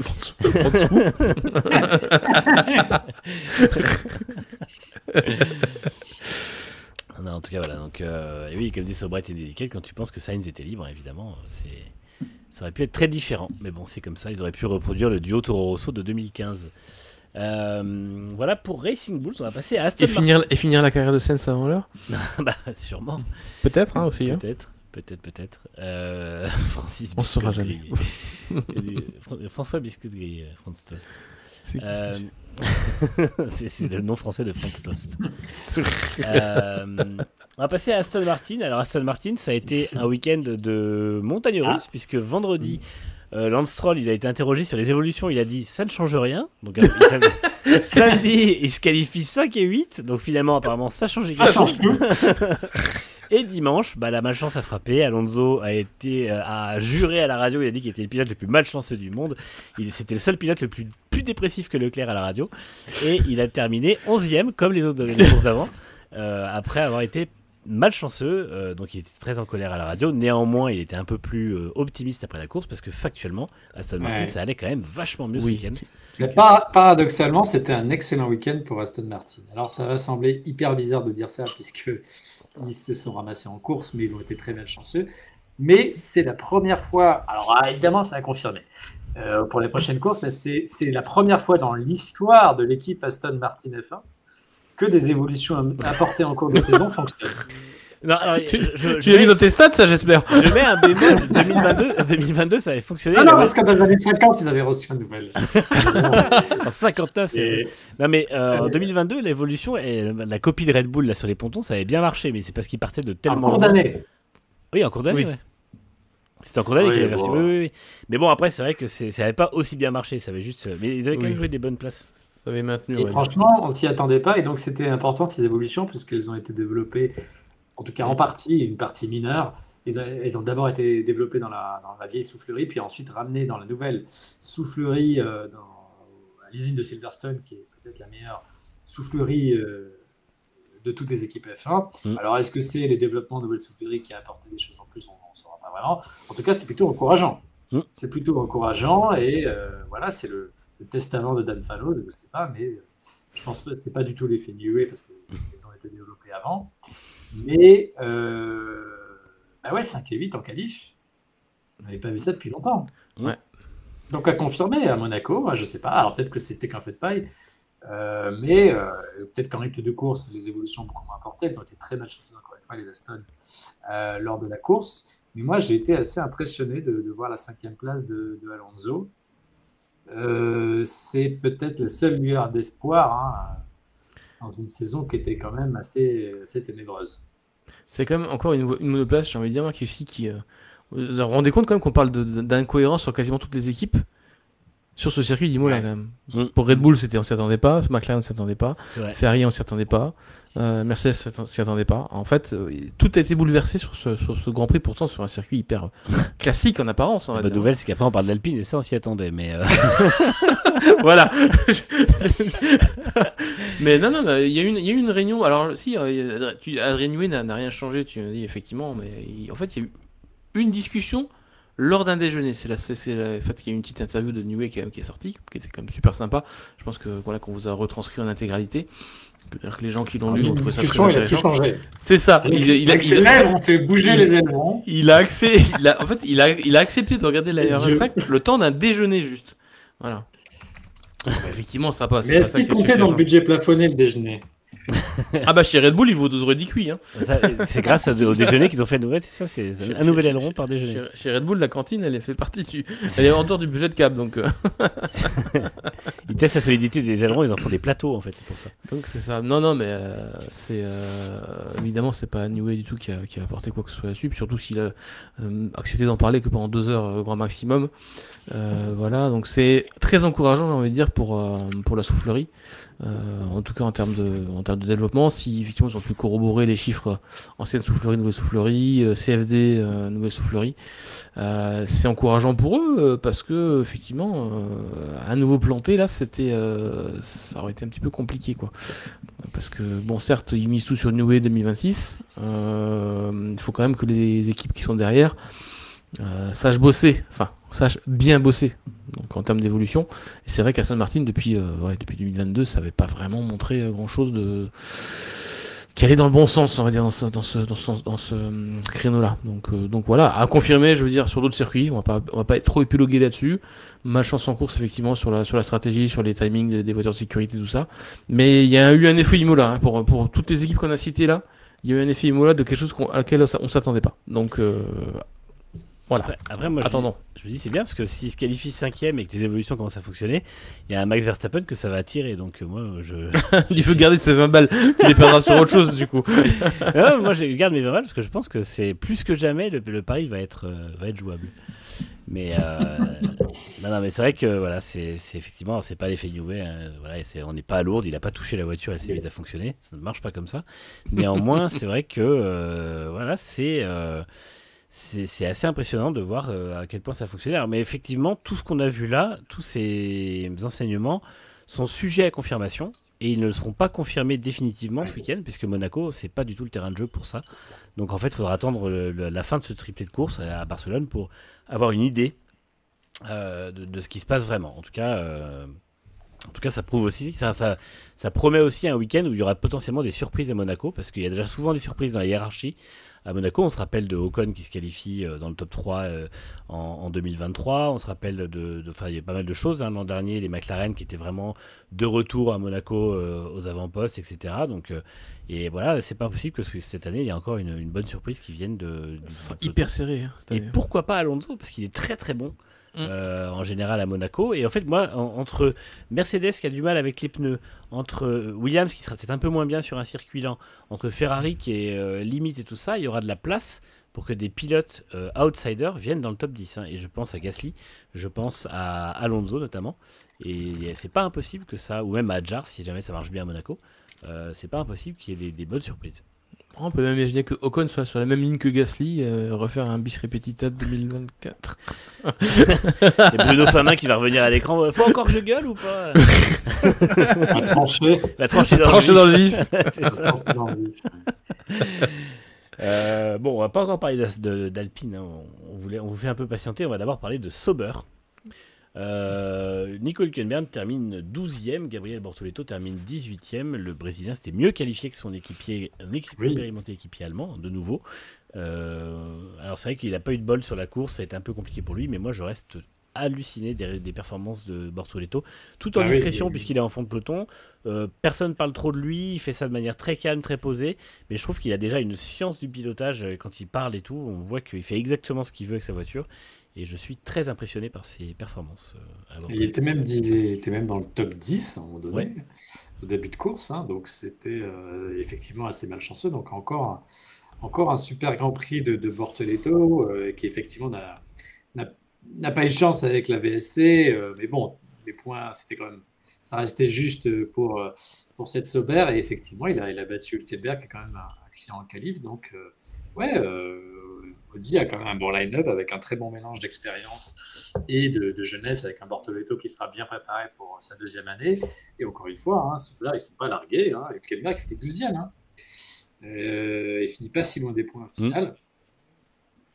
Donc voilà, c'est toujours moins pire ce qu'on pouvait penser après les essais hivernaux. Ouais, je suis assez d'accord. Et voilà, et donc ils sont toujours derniers, mais avec 6 points. Donc ce qui est loin d'être honteux. Ouais, clairement. Et puis pas très loin il suffit d'un bon week-end et que les choses sont à leur faveur. Un point d'Alpine. Hein. Ils peuvent rapidement prendre 2 places au classement. Donc c'est ça qui est une bonne nouvelle. Franck, toi, Sauber. Ah, t'entends plus, Franck. Non, en fait, c'est normal, j'ai mon micro bien ouvert, mais quand j'ai rien de spécial à dire, je fais semblant d'avoir. Ah, d'accord. Et ben c'était vachement. C'était intéressant. C'était très crédible. Demain soir, en punition, Franck animera tout seul une émission spéciale. Une émission sur et muette. Non, franchement, j'ai pas plus à dire que ça. Ils ont fortement Bortoleto était quand même vachement déçu par sa course, par le déroulement de. Ouais. Voilà, il avait comme sur la bonne stratégie, tout ça. Ouais. Il finit 18e, dernier classé. Donc, c'est ça, alors qu'il avait vraiment tout bon jusqu'à ce que la voiture de sécurité lui ruine, mais là, la totale, quoi. Et ouais, ça joue les points sinon, donc voilà, c'est dommage. C'est dommage. Je vois pas plus à rajouter, voilà, sinon je pense que tout le monde a envie qu'on parle de l'équipe avec un grand A. Aston Martin, non, c'est déjà fait. Oui, pardon, alors c'est l'équipe avec un petit A, du coup. Alors, pour résumer le week-end d'Alpine, c'est bien simple. Il y a un pilote qui fait une très bonne qualif et qui fait une erreur en course. Le pilote qui a remplacé l'ancien pilote pas assez rapide et qui cassait des voitures, qui a cassé une voiture et n'a pas été assez rapide. L'ancien pilote a été victime de harcèlement sur les réseaux sociaux et le patron a littéralement démenti un communiqué de presse de la propre équipe. Donc voilà, ça c'est le résumé global du week-end d'Alpine pour vous dire à quel point ça va bien à Enstone. Maintenant on va rentrer un peu plus dans les détails puisqu'effectivement Pierre Gasly termine 13e, Franco Colapinto n'a pas terminé la course. J'ai aucun souvenir de ce qu'il a fait en course. Si, il a terminé la course, il a terminé. Ah, il a terminé, ça c'est moi qui fais une connerie. Hein. Oui, il termine 17ème, c'est ça, hein, non, mais j'ai marqué DNF, mais en fait, non, c'est moi qui fais une erreur. Il termine la course. Il n'a pas terminé les qualifs, ça c'est sûr. Oui, c'est ça. Il n'a pas terminé la course. Non, autant pour moi, c'est moi qui ai fait une erreur. Et effectivement, donc, par contre, un gros accident en qualif avec une erreur assez évitable. À sa décharge, il découvrait la voiture ce week-end et c'était une des premières fois qu'il la mettait à la limite. Il est passé un petit peu au-delà de la limite et il a fait la même sortie que Hadjar la veille, sauf que lui il a terminé le nez dans le mur. Donc bon, c'est pas de bol. Moi, je serais pas ultra violent avec Colapinto parce que il débarque sans avoir testé la voiture sur un circuit qui est pas le plus simple, où il faut beaucoup de confiance, où il faut beaucoup entreprendre les vibreurs. Mais voilà, je pense que on va vite se rendre compte que Douane n'était pas du tout le seul problème de l'équipe en tout cas. Il y avait une interview très intéressante de Colapinto qu'on avait sorti, où il racontait toute sa carrière. Il disait, moi, j'ai jamais eu de budget, donc j'ai toujours dû faire mes preuves très très vite, très très fort, en attaquant donc d'emblée. Et c'est un petit peu ce qu'on a vu chez Williams, où il a attaqué très vite, très fort, et il a fait vite forte impression, et ensuite ça s'est terminé en crash. Et je pense qu'on était un petit peu toujours sur la même problématique à Imola, c'est-à-dire j'essaie de faire une bonne impression très vite, très fort, parce que j'ai que 5 courses, même si Briatore a dit le contraire, après avoir dit absolument l'inverse. Voilà, donc il ne m'est pas mis dans ses meilleures dispositions, en disant voilà, je veux claquer un chrono, je veux impressionner la concurrence, et il fait quand même une grossière erreur. Voilà. Bon, c'est quand même une grosse erreur de freiner dans l'herbe. Voilà, je pense que c'est... Moi, je remettrais quand même un peu la faute sur Briatore, parce que donc Briatore a dit que Colapinto a 5 courses pour faire ses preuves, puis après Briatore a dit, je ne sais pas qui a dit que Colapinto avec 5 courses pour faire ses preuves, mais c'est du bullshit. Voilà, encore une fois, comment mettre un pilote dans des bonnes dispositions. Est-ce que Colapinto va se finir la saison s'il accumule les crashs et s'il finit par coûter plus que ce que les sponsors argentins ne rapportent? Voilà, il y a Paul Aron qui attend de débuter puis de finir sa carrière en F1. Donc c'est... voilà, et encore une fois, cette Alpine-là, depuis qu'il y a eu les réglementations FIA sur les longs arrière qui s'est durci, elle a chuté en termes de performance pure. C'est quand même hyper décevant en termes de performance. C'est assez hyper décevant. Alors bien sûr, Gasly fait une Q3, mais de justesse, hein, il avait clairement pas un super potentiel, il fait une énorme qualif, et c'est aussi parce que les Ferrari étaient hors du coup. Mais bon, peut-être qu'ils feront un grand coup à Monaco, j'en sais rien. Mais pas trop grand le coup, parce que bon, ça peut faire mal, sinon. Non, mais c'est vrai que c'est un petit peu... Ouais, moi, je suis très sceptique sur tout ce qui se passe chez Alpine. La communication de Briatore est catastrophique. Hein. Je pense que c'est la Helmut Marko School of Management qu'il a fréquenté, mais c'est vraiment un gros problème. Option finance, lui, hein, surtout. Voilà, et alors, j'allais dire, justement, moi, j'en ai marre de faire des paris de 20 balles, donc j'en ai déjà assez en cours, mais je ne veux pas en faire un de plus. Mais je ne serais pas étonné, dans un futur proche, qui est potentiellement cette année, de voir Sergio Pérez débarquer au sein de l'équipe. Parce que si ce qui a été sorti par le journal L'Informé... Comment ? Ou comme consultant. Non, comme pilote. À la place de Colapinto. Parce que si ce qui a été sorti par le journal L'Informé est vrai, sur le fait que Flavio Briatore toucherait des bonus quand il signe des sponsors, j'aime vous dire que le fait qu'il ait sorti un de ses pilotes pour mettre un pilote payant et qu'ensuite il puisse avoir un autre pilote payant qui arrive, clairement le meilleur candidat pour avoir un bon pilote qui en plus soit payant, c'est Pérez. Donc moi je ne serais pas étonné de voir Pérez débarquer, et si c'est pas cette année, je pense que ce sera l'an prochain, et moi je serais Pierre Gasly, je commencerai un petit peu à réfléchir aux portes de sortie au cas où Briatore lui fasse à l'envers, parce qu'à mon avis pour l'instant ils sont copains, mais on sait que être copain avec Briatore c'est généralement pas un gage de sécurité. Voilà pour mon petit pari sans en être un. Oui, bon, je peux revenir sur la course d'Alpine, parce que c'est plus effectivement le côté extra sportif qui malheureusement nous inquiète encore. Le coup des 5 courses de Briatore, pour moi, c'est clairement juste quelque chose en fait qui existe vraiment, et c'est juste que les sponsors argentins de Colapinto ont payé pour 5 courses. En gros, il ne compte pas le faire rouler Colapinto que 5 courses, mais s'il voulait qu'il fasse plus, et qu'il le mérite. Il va juste falloir rallonger un petit peu un petit peu rallonger de quelques billets un peu derrière. Pérez, lui, effectivement, c'est très surprenant, hein, mais bon, pourquoi pas, hein, ça serait une bonne recrue en termes sponsoring, en termes d'argent, mais en termes de performance, par rapport à un Pierre Gasly, je suis désolé, quoi. C'est pas ça. D'ailleurs, Flavio continue à faire les éloges de Pierre. Tant mieux, et Pierre continue à soutenir un peu le discours de Flavio, mais je pense qu'il est plus contraint qu'autre chose. Voilà. Honnêtement, c'est très difficile de se prédire, même à 3 courses, ce qui va se passer dans cette équipe. Hein. Je serais bien incapable de vous dire qui sera dans la monoplace au Grand Prix de Grande-Bretagne. Si ce sera Colin Bilton-Court, ce sera Paul Aron. Oui, parce que Paul Aron, britannique, Grand Prix de Grande-Bretagne, tout ça. Mais il est estonien, Aron. Ah, pardon. Mais non, il est pas britannique. Mais bon, après, c'est pas grave. Estonien. Oui, non. C'est le Grand Prix d'Estonie. Je pensais à Lindblad, je sais pas pourquoi. Du coup, ah oui, bah, tu penses aux pilotes qui peuvent rapidement gravir. Ouais, là, non, et je sais pas pourquoi je dis ça. Et non, pour moi, c'est clairement une question de pognon. Là, maintenant, on en est là. De toute façon, avec Briatore, ça a toujours fonctionné comme ça. Donc voilà, et puis quand même la cerise sur le gâteau, quand même, c'est quand même que Flavio Briatore n'est pas responsabilité officiellement de l'équipe, selon la FIA. Tu l'as oublié, c'est quand même la plus grosse couleuvre qu'on nous ait fait avaler pendant un bout de temps, quand même. C'est incroyable. On débarque donc Oliver Hawks, enfin on débarque où il démissionne vraiment pour des raisons personnelles, on ne sait pas trop, mais bon, vu qu'on l'a retrouvé directement dans le paddock de la F2 ce week-end, je pense que bon, il y a un petit doute sur le côté raison personnelle qui nous empêcherait de gérer une équipe de F1, mais qui nous permet quand même de gérer une équipe de F2, hein, voilà. Ça. Ceci dit en passant. Et voilà, donc Briatore qui ne peut pas être directeur d'équipe, enfin être en responsabilité en tout cas pour la FIA, puisqu'il n'a pas de licence F1, de licence FIA, donc il peut pas être directeur ou autre représentant de l'équipe tant qu'il n'a pas cette licence, parce qu'il a toujours eu un rôle de consultant. Alpine a essayé d'éteindre le feu en disant que le message aurait été clair, voilà, bref, voilà. Et donc du coup c'est Dave Greenwood qui est nommé responsable auprès de l'équipe, auprès de la FIA, mais ça fait vraiment pas sérieux, parce que du coup quand vous sortez un communiqué de presse comme quoi c'est Flavio qui prend la direction de l'équipe par intérim, ça fait vraiment tâche. Ils ont toujours pas un bon service juridique. Non. Après le problème c'est qu'on ne sait pas du tout, et ça il faudrait même dans les petits papiers de la FIA, est-ce que Briatore, même s'il a été entre guillemets blanchi après son affaire du Crashgate de 2008, est-ce qu'il est quand même interdit toujours sur son casier FIA d'avoir une licence F1? Peut-être que ça traîne toujours dans les bureaux. Et que c'est pas. Ces peines avaient été passées de définitive à 5 ans. Hein. Donc voilà, donc qu'est-ce qui l'empêcherait d'avoir une licence F1?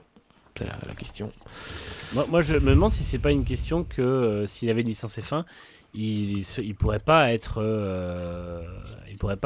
jouer autant du conflit d'intérêt comme il le fait actuellement, en fait, tout simplement. Et il ne pourrait pas empocher de bonus par rapport aux sponsors, parce qu'il rentrerait peut-être dans le plafond budgétaire aussi. Donc mais c'est clair et net. Pour moi, c'est un truc dans ce genre-là, c'est que aujourd'hui, je pense qu'il est là pour clairement du profit personnel, et à mon avis, s'il a une licence, il pourra plus autant jouer de ces. Voilà, je suis manager d'un pilote que je place, je le sors pour mettre un autre pilote, je touche un bonus, machin. Actuellement, il est en train de gérer uniquement, il fait partie de Monopoly tout seul en fait, et c'est un petit peu le souci, et ça, il pourrait plus le faire s'il a la licence, à mon avis. Mais le fait est que chez et Briatore en plus a donc quand même, parce qu'il a pas le titre officiel, mais il a pas le titre auprès de la fédération, il a le titre officiellement par rapport à l'équipe. Et donc c'est lui qui fait les communications, parce que vous savez que les réactions des équipes se font par des communiqués de presse où on a les réactions des deux pilotes et du patron, ou des patrons. Certaines équipes, par exemple comme Mercedes, mettent Toto Wolff en général, là c'était Bradley Lance Weekend, plus le directeur de l'ingénierie. Voilà, certaines équipes choisissent de mettre des réactions techniques. Chez Alpine, normalement, c'est les deux pilotes et le team principal. Et là, c'est donc les deux pilotes et Briatore, qui, en plus de ça, a dit qu'il était très content d'aller à Monaco pour disputer une de, je cite, mes courses à domicile. Donc, pas d'équipe, pas de quoi que ce soit. Chez Flavio, c'est lui.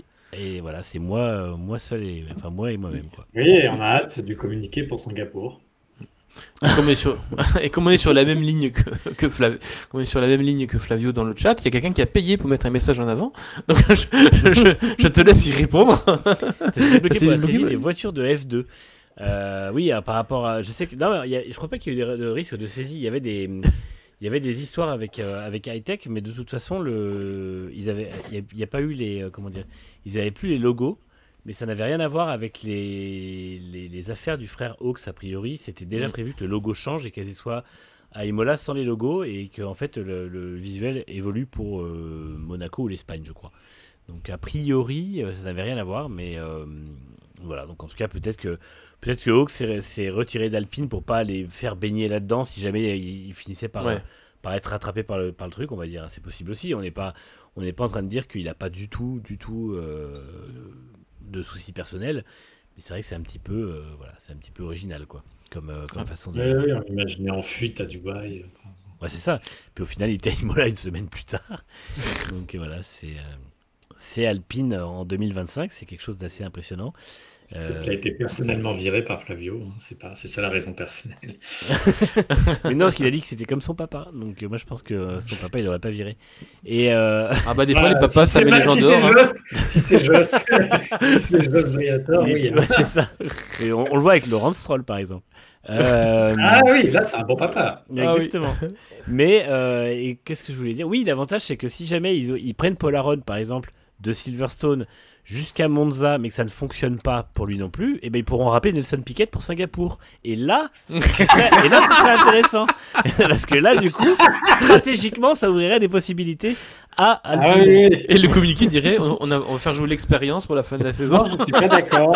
Non. Mais je ne suis pas d'accord avec toi, Manu, parce que tu oublies Kushmaini, Ah oui. Ah oui. qui est l'autre réserviste d'Alpine, qui a remplacé Ryo Hirakawa, qui pourrait a pris donc- sa piste du bras. Qui Je pourrait- suis désolé, c'est mais vrai, c'est vrai. Kushmaini, c'est celui qui est en pole position. Et il faut rappeler qu'il a quand même une belle carrière, puisqu'il fait quand même 13e et 11e lors de ces 2 saisons de Formule 2. Ouais. Tu- Bon, tu- après, vous voulez dire Antonelli aussi. Tu manies l'ironie avec un bel art. Mais Non, oui, là, après- il n'a pas un palmarès dégueulasse. Hein, mais Non, il a une bonne pointe de vitesse que Schmani. C'est vrai que la Formule Oui. 2, on fera pas d'émission dessus, mais la Formule 2 n'est plus vraiment le baromètre qu'elle était à une époque pour diverses raisons. Mais c'est lui, théoriquement, le successeur de Paul Aron. C'est quand même fort parce qu'ils ont prévu le coup d'avoir 4 pilotes. Alors, le règlement l'autorise, ils peuvent avoir jusqu'à 4 pilotes dans la deuxième voiture, donc ils ont le temps, hein, ils ont de la marge, ils peuvent. Voilà. Après, à 5 courses par pilote, ce sera un peu short pour finir la saison avec les 2 voitures, mais au pire, ils pourront revenir à Jack Doohan en fin de saison si besoin, histoire de boucler la boucle. 4 pilotes, c'est ça la limite? Je crois, ouais, c'est 2 pilotes dans la voiture principale et 4 dans la deuxième, de mémoire. Ah bon? D'accord. Ouais, et je crois Pas- que. Pas intérêt à avoir trop d'accidents. Ouais, ou de pas. On va dire. Faut pas avoir trop de Helmut Marko dans l'équipe non plus, parce que ça peut vite changer après. Mais non, ouais, je crois que c'est 2. Et après, bon, il y a des dérogations si c'est juste une inversion, parce que par exemple, je crois qu'un Lawson. Je sais plus dans quelle équipe. Il y avait Lawson, je crois que c'était Lawson qui avait remplacé plusieurs fois un pilote, et en fait il était arrivé dans les 2 baquets techniquement, et là il avait compté comme un seul remplacement, je crois, mais bon voilà. En tout cas, ils ont de la marge s'ils veulent remplacer encore d'autres pilotes, mais bon. Bah, il y a Mick Schumacher, oui, c'est vrai qu'on nous dit qu'il cherche un baquet. Mick Schumacher chez Alecom et chez Alpine. Hein. Il Ouais. est en WEC, mais comme, fait- comme Flavio était un grand ami de Michael, peut-être que. Mais- Non, non. Non. C'est pas un cadeau. Et Alpine d'ailleurs, qui quand elle n'est pas gérée par Alpine, fait des podiums, hein, puisque c'est Signatec qui gère Alpine en WEC et ça fait des podiums. Donc, ouais, finalement, c'est peut-être le problème, vient peut-être d'Enstone, comme on le dit régulièrement. Après, s'ils font un bon résultat à Monaco, ils pourront dire regardez le moteur, tout ça. Ah bah oui, mais de toute façon, tant qu'ils pourront... leur narratif, ils vont essayer de s'y raccrocher jusqu'à la fin, mais bon, là, au final, c'est quand même un petit peu compliqué. Parce qu'en plus, s'ils font pas un bon week-end à Monaco, pour le coup, ça montrera que le moteur n'y est pour rien.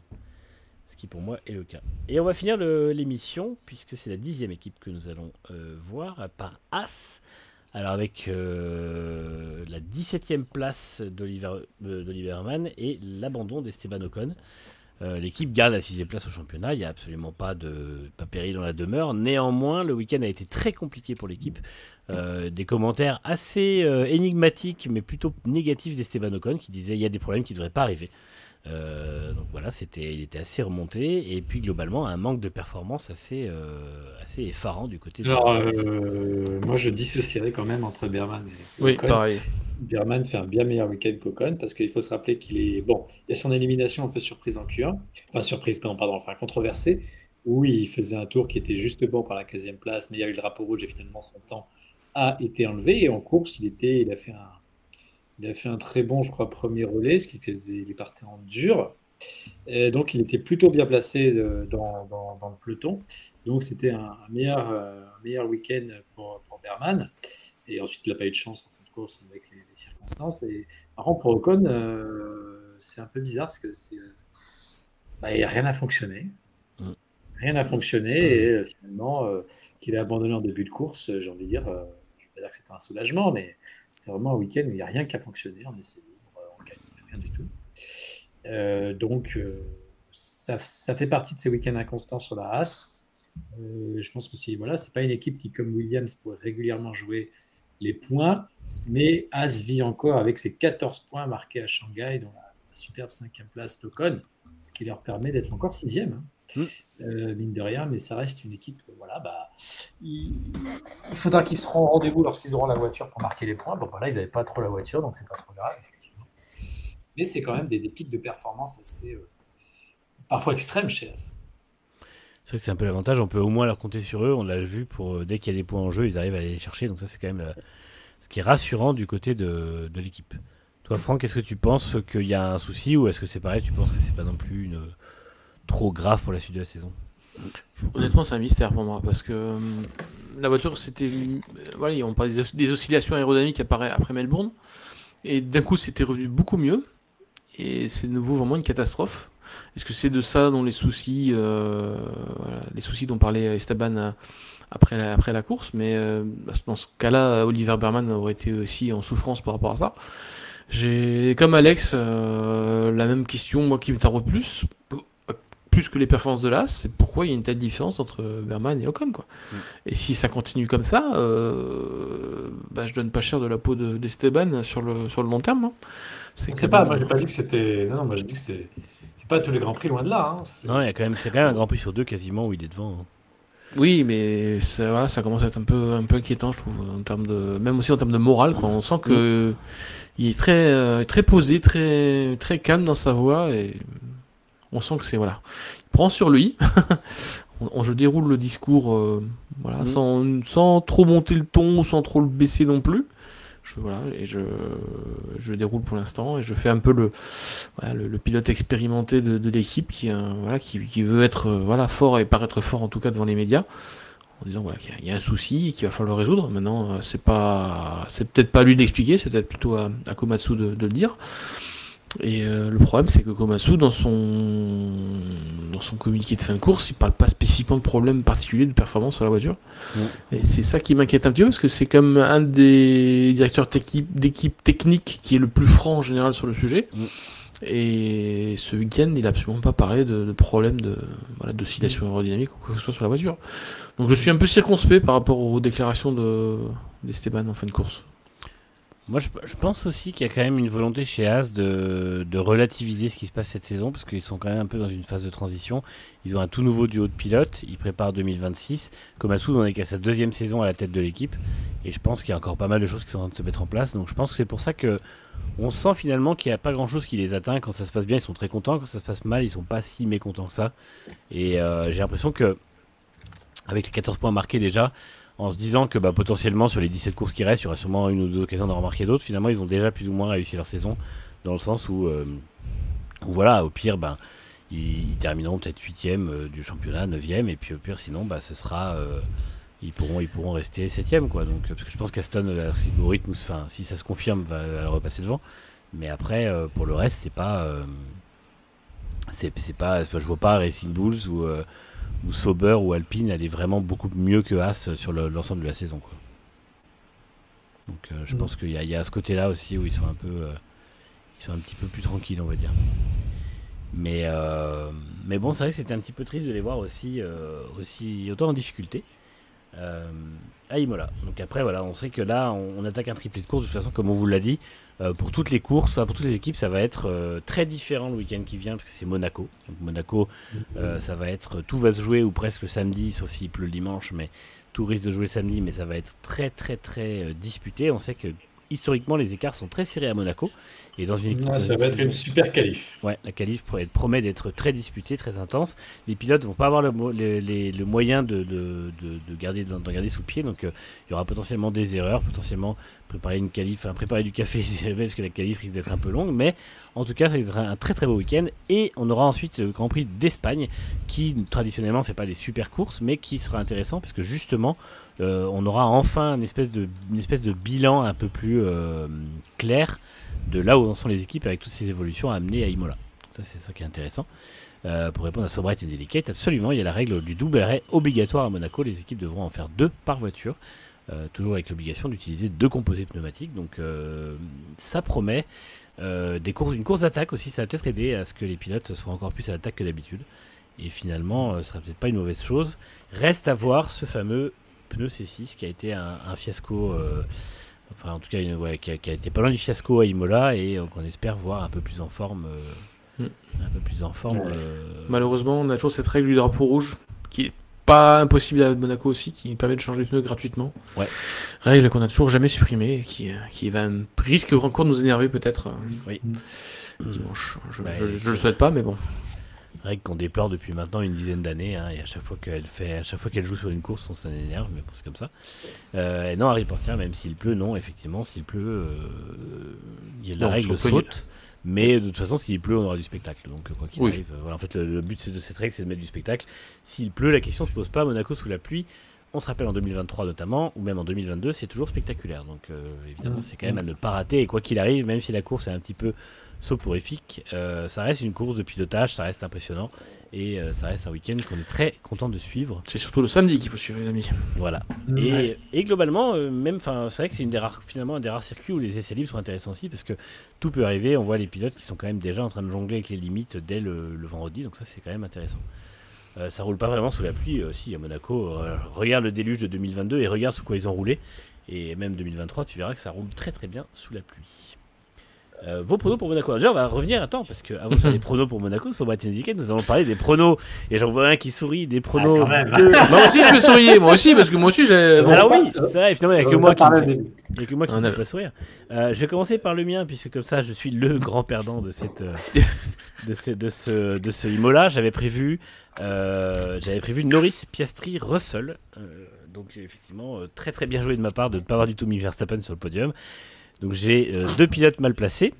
Franck avait prévu un Piastri, Norris, Verstappen. Donc toi, comme tu nous l'as bien dit aujourd'hui, tu as l'ordre d'entrée sur le podium des pilotes. Tu as les 3 pilotes, mais dans l'ordre inverse, un bien placé, 2 mal placés. Et Alexandre, bravo à toi, puisque tu lui avais prévu une victoire de Verstappen avec une 2e place de Norris, une 3e de Piastri, en nous marquant en dessous, ça ne dépasse pas à Imola. Et c'est vrai que factuellement... Si ça dépasse, au premier virage. Voilà, exactement. Donc bien joué à toi, parce que tu avais le top podium. Bravo, tu n'as pas gagné grand chose, mais je vous garantis qu'il n'a pas le top podium pour Monaco. Alors c'est moi qui mets 20 balles là. Alors effectivement, parce que du coup, nos pronos pour Monaco. Tu disais la même chose pour Verstappen. Hein. C'est vrai. Moi j'ai parié Piastri, Norris, Leclerc. Je pense que les McLaren vont être très fortes, et je pense quand même que Leclerc sera bien à domicile, que la Ferrari sera un peu mieux. Franck a parié Piastri, Verstappen, Leclerc. Donc toi tu vois une défaite de Norris essentiellement. Ouais, moi je vois surtout que Piastri était hyper bon l'année dernière et que la McLaren n'était pas à ce niveau-là, donc je dis que Piastri cette année va être bien. Ouais. Et Alex a parié Russell, Piastri, Norris. Et là, j'avoue que c'est voilà. C'est osé. Camoulox. Écoute, en même temps, c'est Monaco, alors pourquoi pas. C'est osé. Russell finit pas très loin en qualif. Hein. Oui. Je veux dire, s'il fait une très bonne qualif et il part premier, il y a une chance qu'il gagne la course. Mais exactement, il ne faut pas oublier qu'en 2023, même avec la pluie, Alonso et Ocon partent 2 et 3, ils finissent 2 et 3. Donc, je suis d'accord avec toi, si ma mère en avait, elle a parié mon père, hein, je suis aussi d'accord avec toi. Non, mais moi je suis. Non, mais c'est vrai que Monaco, c'est une philosophie. C'est improbable, mais c'est pas impossible. Voilà. Et comme il vaut mieux parier, il n'y a pas de gloire à faire Piastri vainqueur. Ouais, alors je te rappelle qu'en termes de risque sur les pronos, avec toutes mes pronos Ferrari pendant 5 ou 6 courses au départ de la saison, j'étais quand même pas mal. Hein. Après, c'est vrai qu'Alex avait parié un podium Ocon, Bottas, Joe et Interlagos 2024, donc forcément, là-dessus, on ne prendra jamais autant de risques. Xonas, pareil, un podium de Gasly, et effectivement, c'est pas impossible. Non. Après, tout peut arriver à Monaco. Hein. Exactement. Oui, surtout s'il flotte. Hein. Et James Smith dit bravo Alex pour ton prono parfait d'Imola, tu as gagné une boîte de jeux Next Gen Auto. Un bouquin de Manu. Oh bah si tu veux, écoute avec plaisir. Déjà, je crois. Mais tu n'as pas tous. Mais non, mais on pourrait faire un jeu Next Gen Auto. Avec les 100 meilleurs pronos d'Alex. Pour l'instant, c'est mon prochain livre. Pour l'instant, il prévoit de la pluie pour la qualif et du beau temps pour la course. Ah, super. Effectivement, il a plu le vendredi aussi d'ailleurs. Ah, ça peut être pas mal ça. Alors ça c'est pareil, s'il n'y a pas de test des pneus C6 et qu'ils doivent les utiliser en course. Alors là, du coup, je dis Colapinto. Mais bon, c'est un peu loin pour la. Puis c'est le bord de mer, hein, ça change beaucoup très vite. Oui, ça va très vite. Ouais. On se rappelle de 2022 où c'était un peu n'importe quoi. C'est un circuit de pilote, dit Harry Portier, il pronostique Alonso, Antonelli, Adjar. Adjar, Ocon, Gasly pour Goodcar qui. Ah oui, bah oui, alors là, oui. Je pense qu'on fait défiler sur les Champs-Élysées. Bleu, blanc, rouge. Ouais, c'est défiler sur les Champs-Élysées, là, je pense. Ah, et là, c'est. Sobright and Delicate dit demande qui va mettre sa voiture dans le rail. Ou bof. Aïe. Jack Doohan. Ah non, pardon. Ah, Colapinto, je la vois forcément. Ouais. Il y a un potentiel. Et Tsunoda. Stroll, parce que. Et pourquoi pas Verstappen? En 2018, il la met 3 fois. Bon, c'était longtemps. Potentiellement, tout le monde peut la mettre parce que. Tout le monde peut la mettre, oui. Mais attention, oh non, Norris est très en souffrance sur les tours de Q3. Il va prendre beaucoup plus de risques, donc attention à Norris. Ouais. Attention à Norris. Il y aura GMK sur le podium au Monaco. Du moment qu'il vient pas qu'une de ses voitures, ce sera déjà visuellement un peu moins difficile. Il y aura le prince, ça c'est sûr. Cyclo-Exxon, pareil Hulk dans le rail. Oui, bah après. Ouais. Non mais effectivement, il faut pas oublier que c'est une édition de Monaco qui va se faire avec quand même 6 pilotes qui disputent leur première saison complète en F1, et ça c'est aussi quelque chose qui peut jouer, même s'ils sont excellents et qu'ils font pas trop d'erreurs au global. Et que voilà, je pense que c'est quand même quelque chose qui peut jouer sur un week-end assez chargé. Et la question c'est est-ce que les deux arrêts vont changer quelque chose ou pas? Je suis un peu sceptique, je vous avoue. Je suis pas convaincu qu'on ait. Non, c'est que ouais, on verra. Bon, pourquoi pas hein. Ouais, non mais après ça peut aider les pilotes à attaquer notamment en pneus médium, voire à faire un relais court en pneus soft. Si jamais c'est mais bon, j'ai quand même du mal à imaginer que ça va totalement changer la donne. En tout cas, vous pourrez suivre évidemment l'actualité jusqu'à mercredi soir, l'actualité classique on va dire de la Formule 1 sur Next Gen Auto. Jeudi on se retrouve comme d'habitude pour la journée média. Vous vous rappelez depuis quelques années, le jeudi n'est plus la journée des essais à Monaco, mais c'est une journée média classique avec un week-end qui commence sur la piste le vendredi.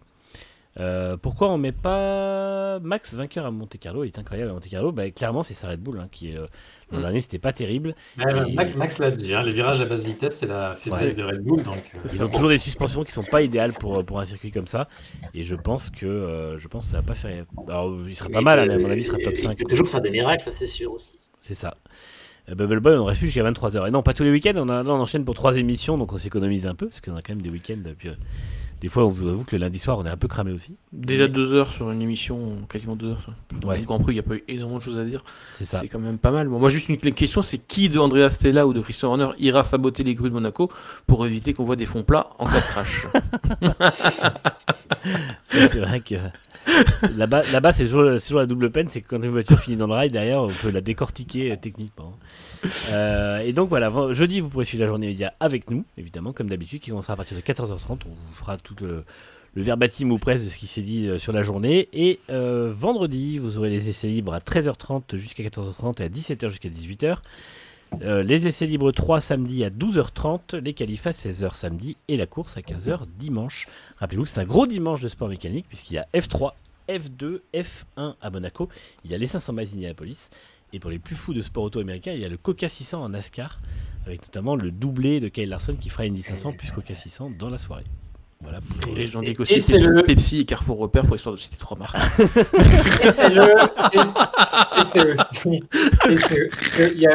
Il y a aussi Il y a aussi le Grand Prix de moto de Grande-Bretagne, donc autant dire que ça sera une bonne fête des mers. C'est ça. C'est vrai que ça va être clairement. Non, manque que le MotoGP, même pas sur Brighton Syndicate. Ils sont à Silverstone. Non, il y a Silverstone. Donc ça va être effectivement. Vous pouvez techniquement, je pense, enchaîner 8 heures de course, quelque chose comme ça, sans vous arrêter, juste à part pour manger un petit peu, parce que quand même, pensez à vous hydrater aussi. Moins de gâteaux. Et pour souhaiter bonne fête. Voilà, c'est ça. Et puis dans tous les cas, voilà. Donc en tout cas, ça sera à suivre sur Next Gen Auto, évidemment, hein, comme toujours. On vous fera un débrief complet. Lundi prochain, on se retrouvera à 20h30 pour Grand Prix pour débriefer ce week-end. Et puis, d'ici là, portez-vous bien. Merci Alex, merci Franck. Et ciao. Puis, merci à toi. Passez merci une Alex. bonne soirée et à très bientôt. Ciao.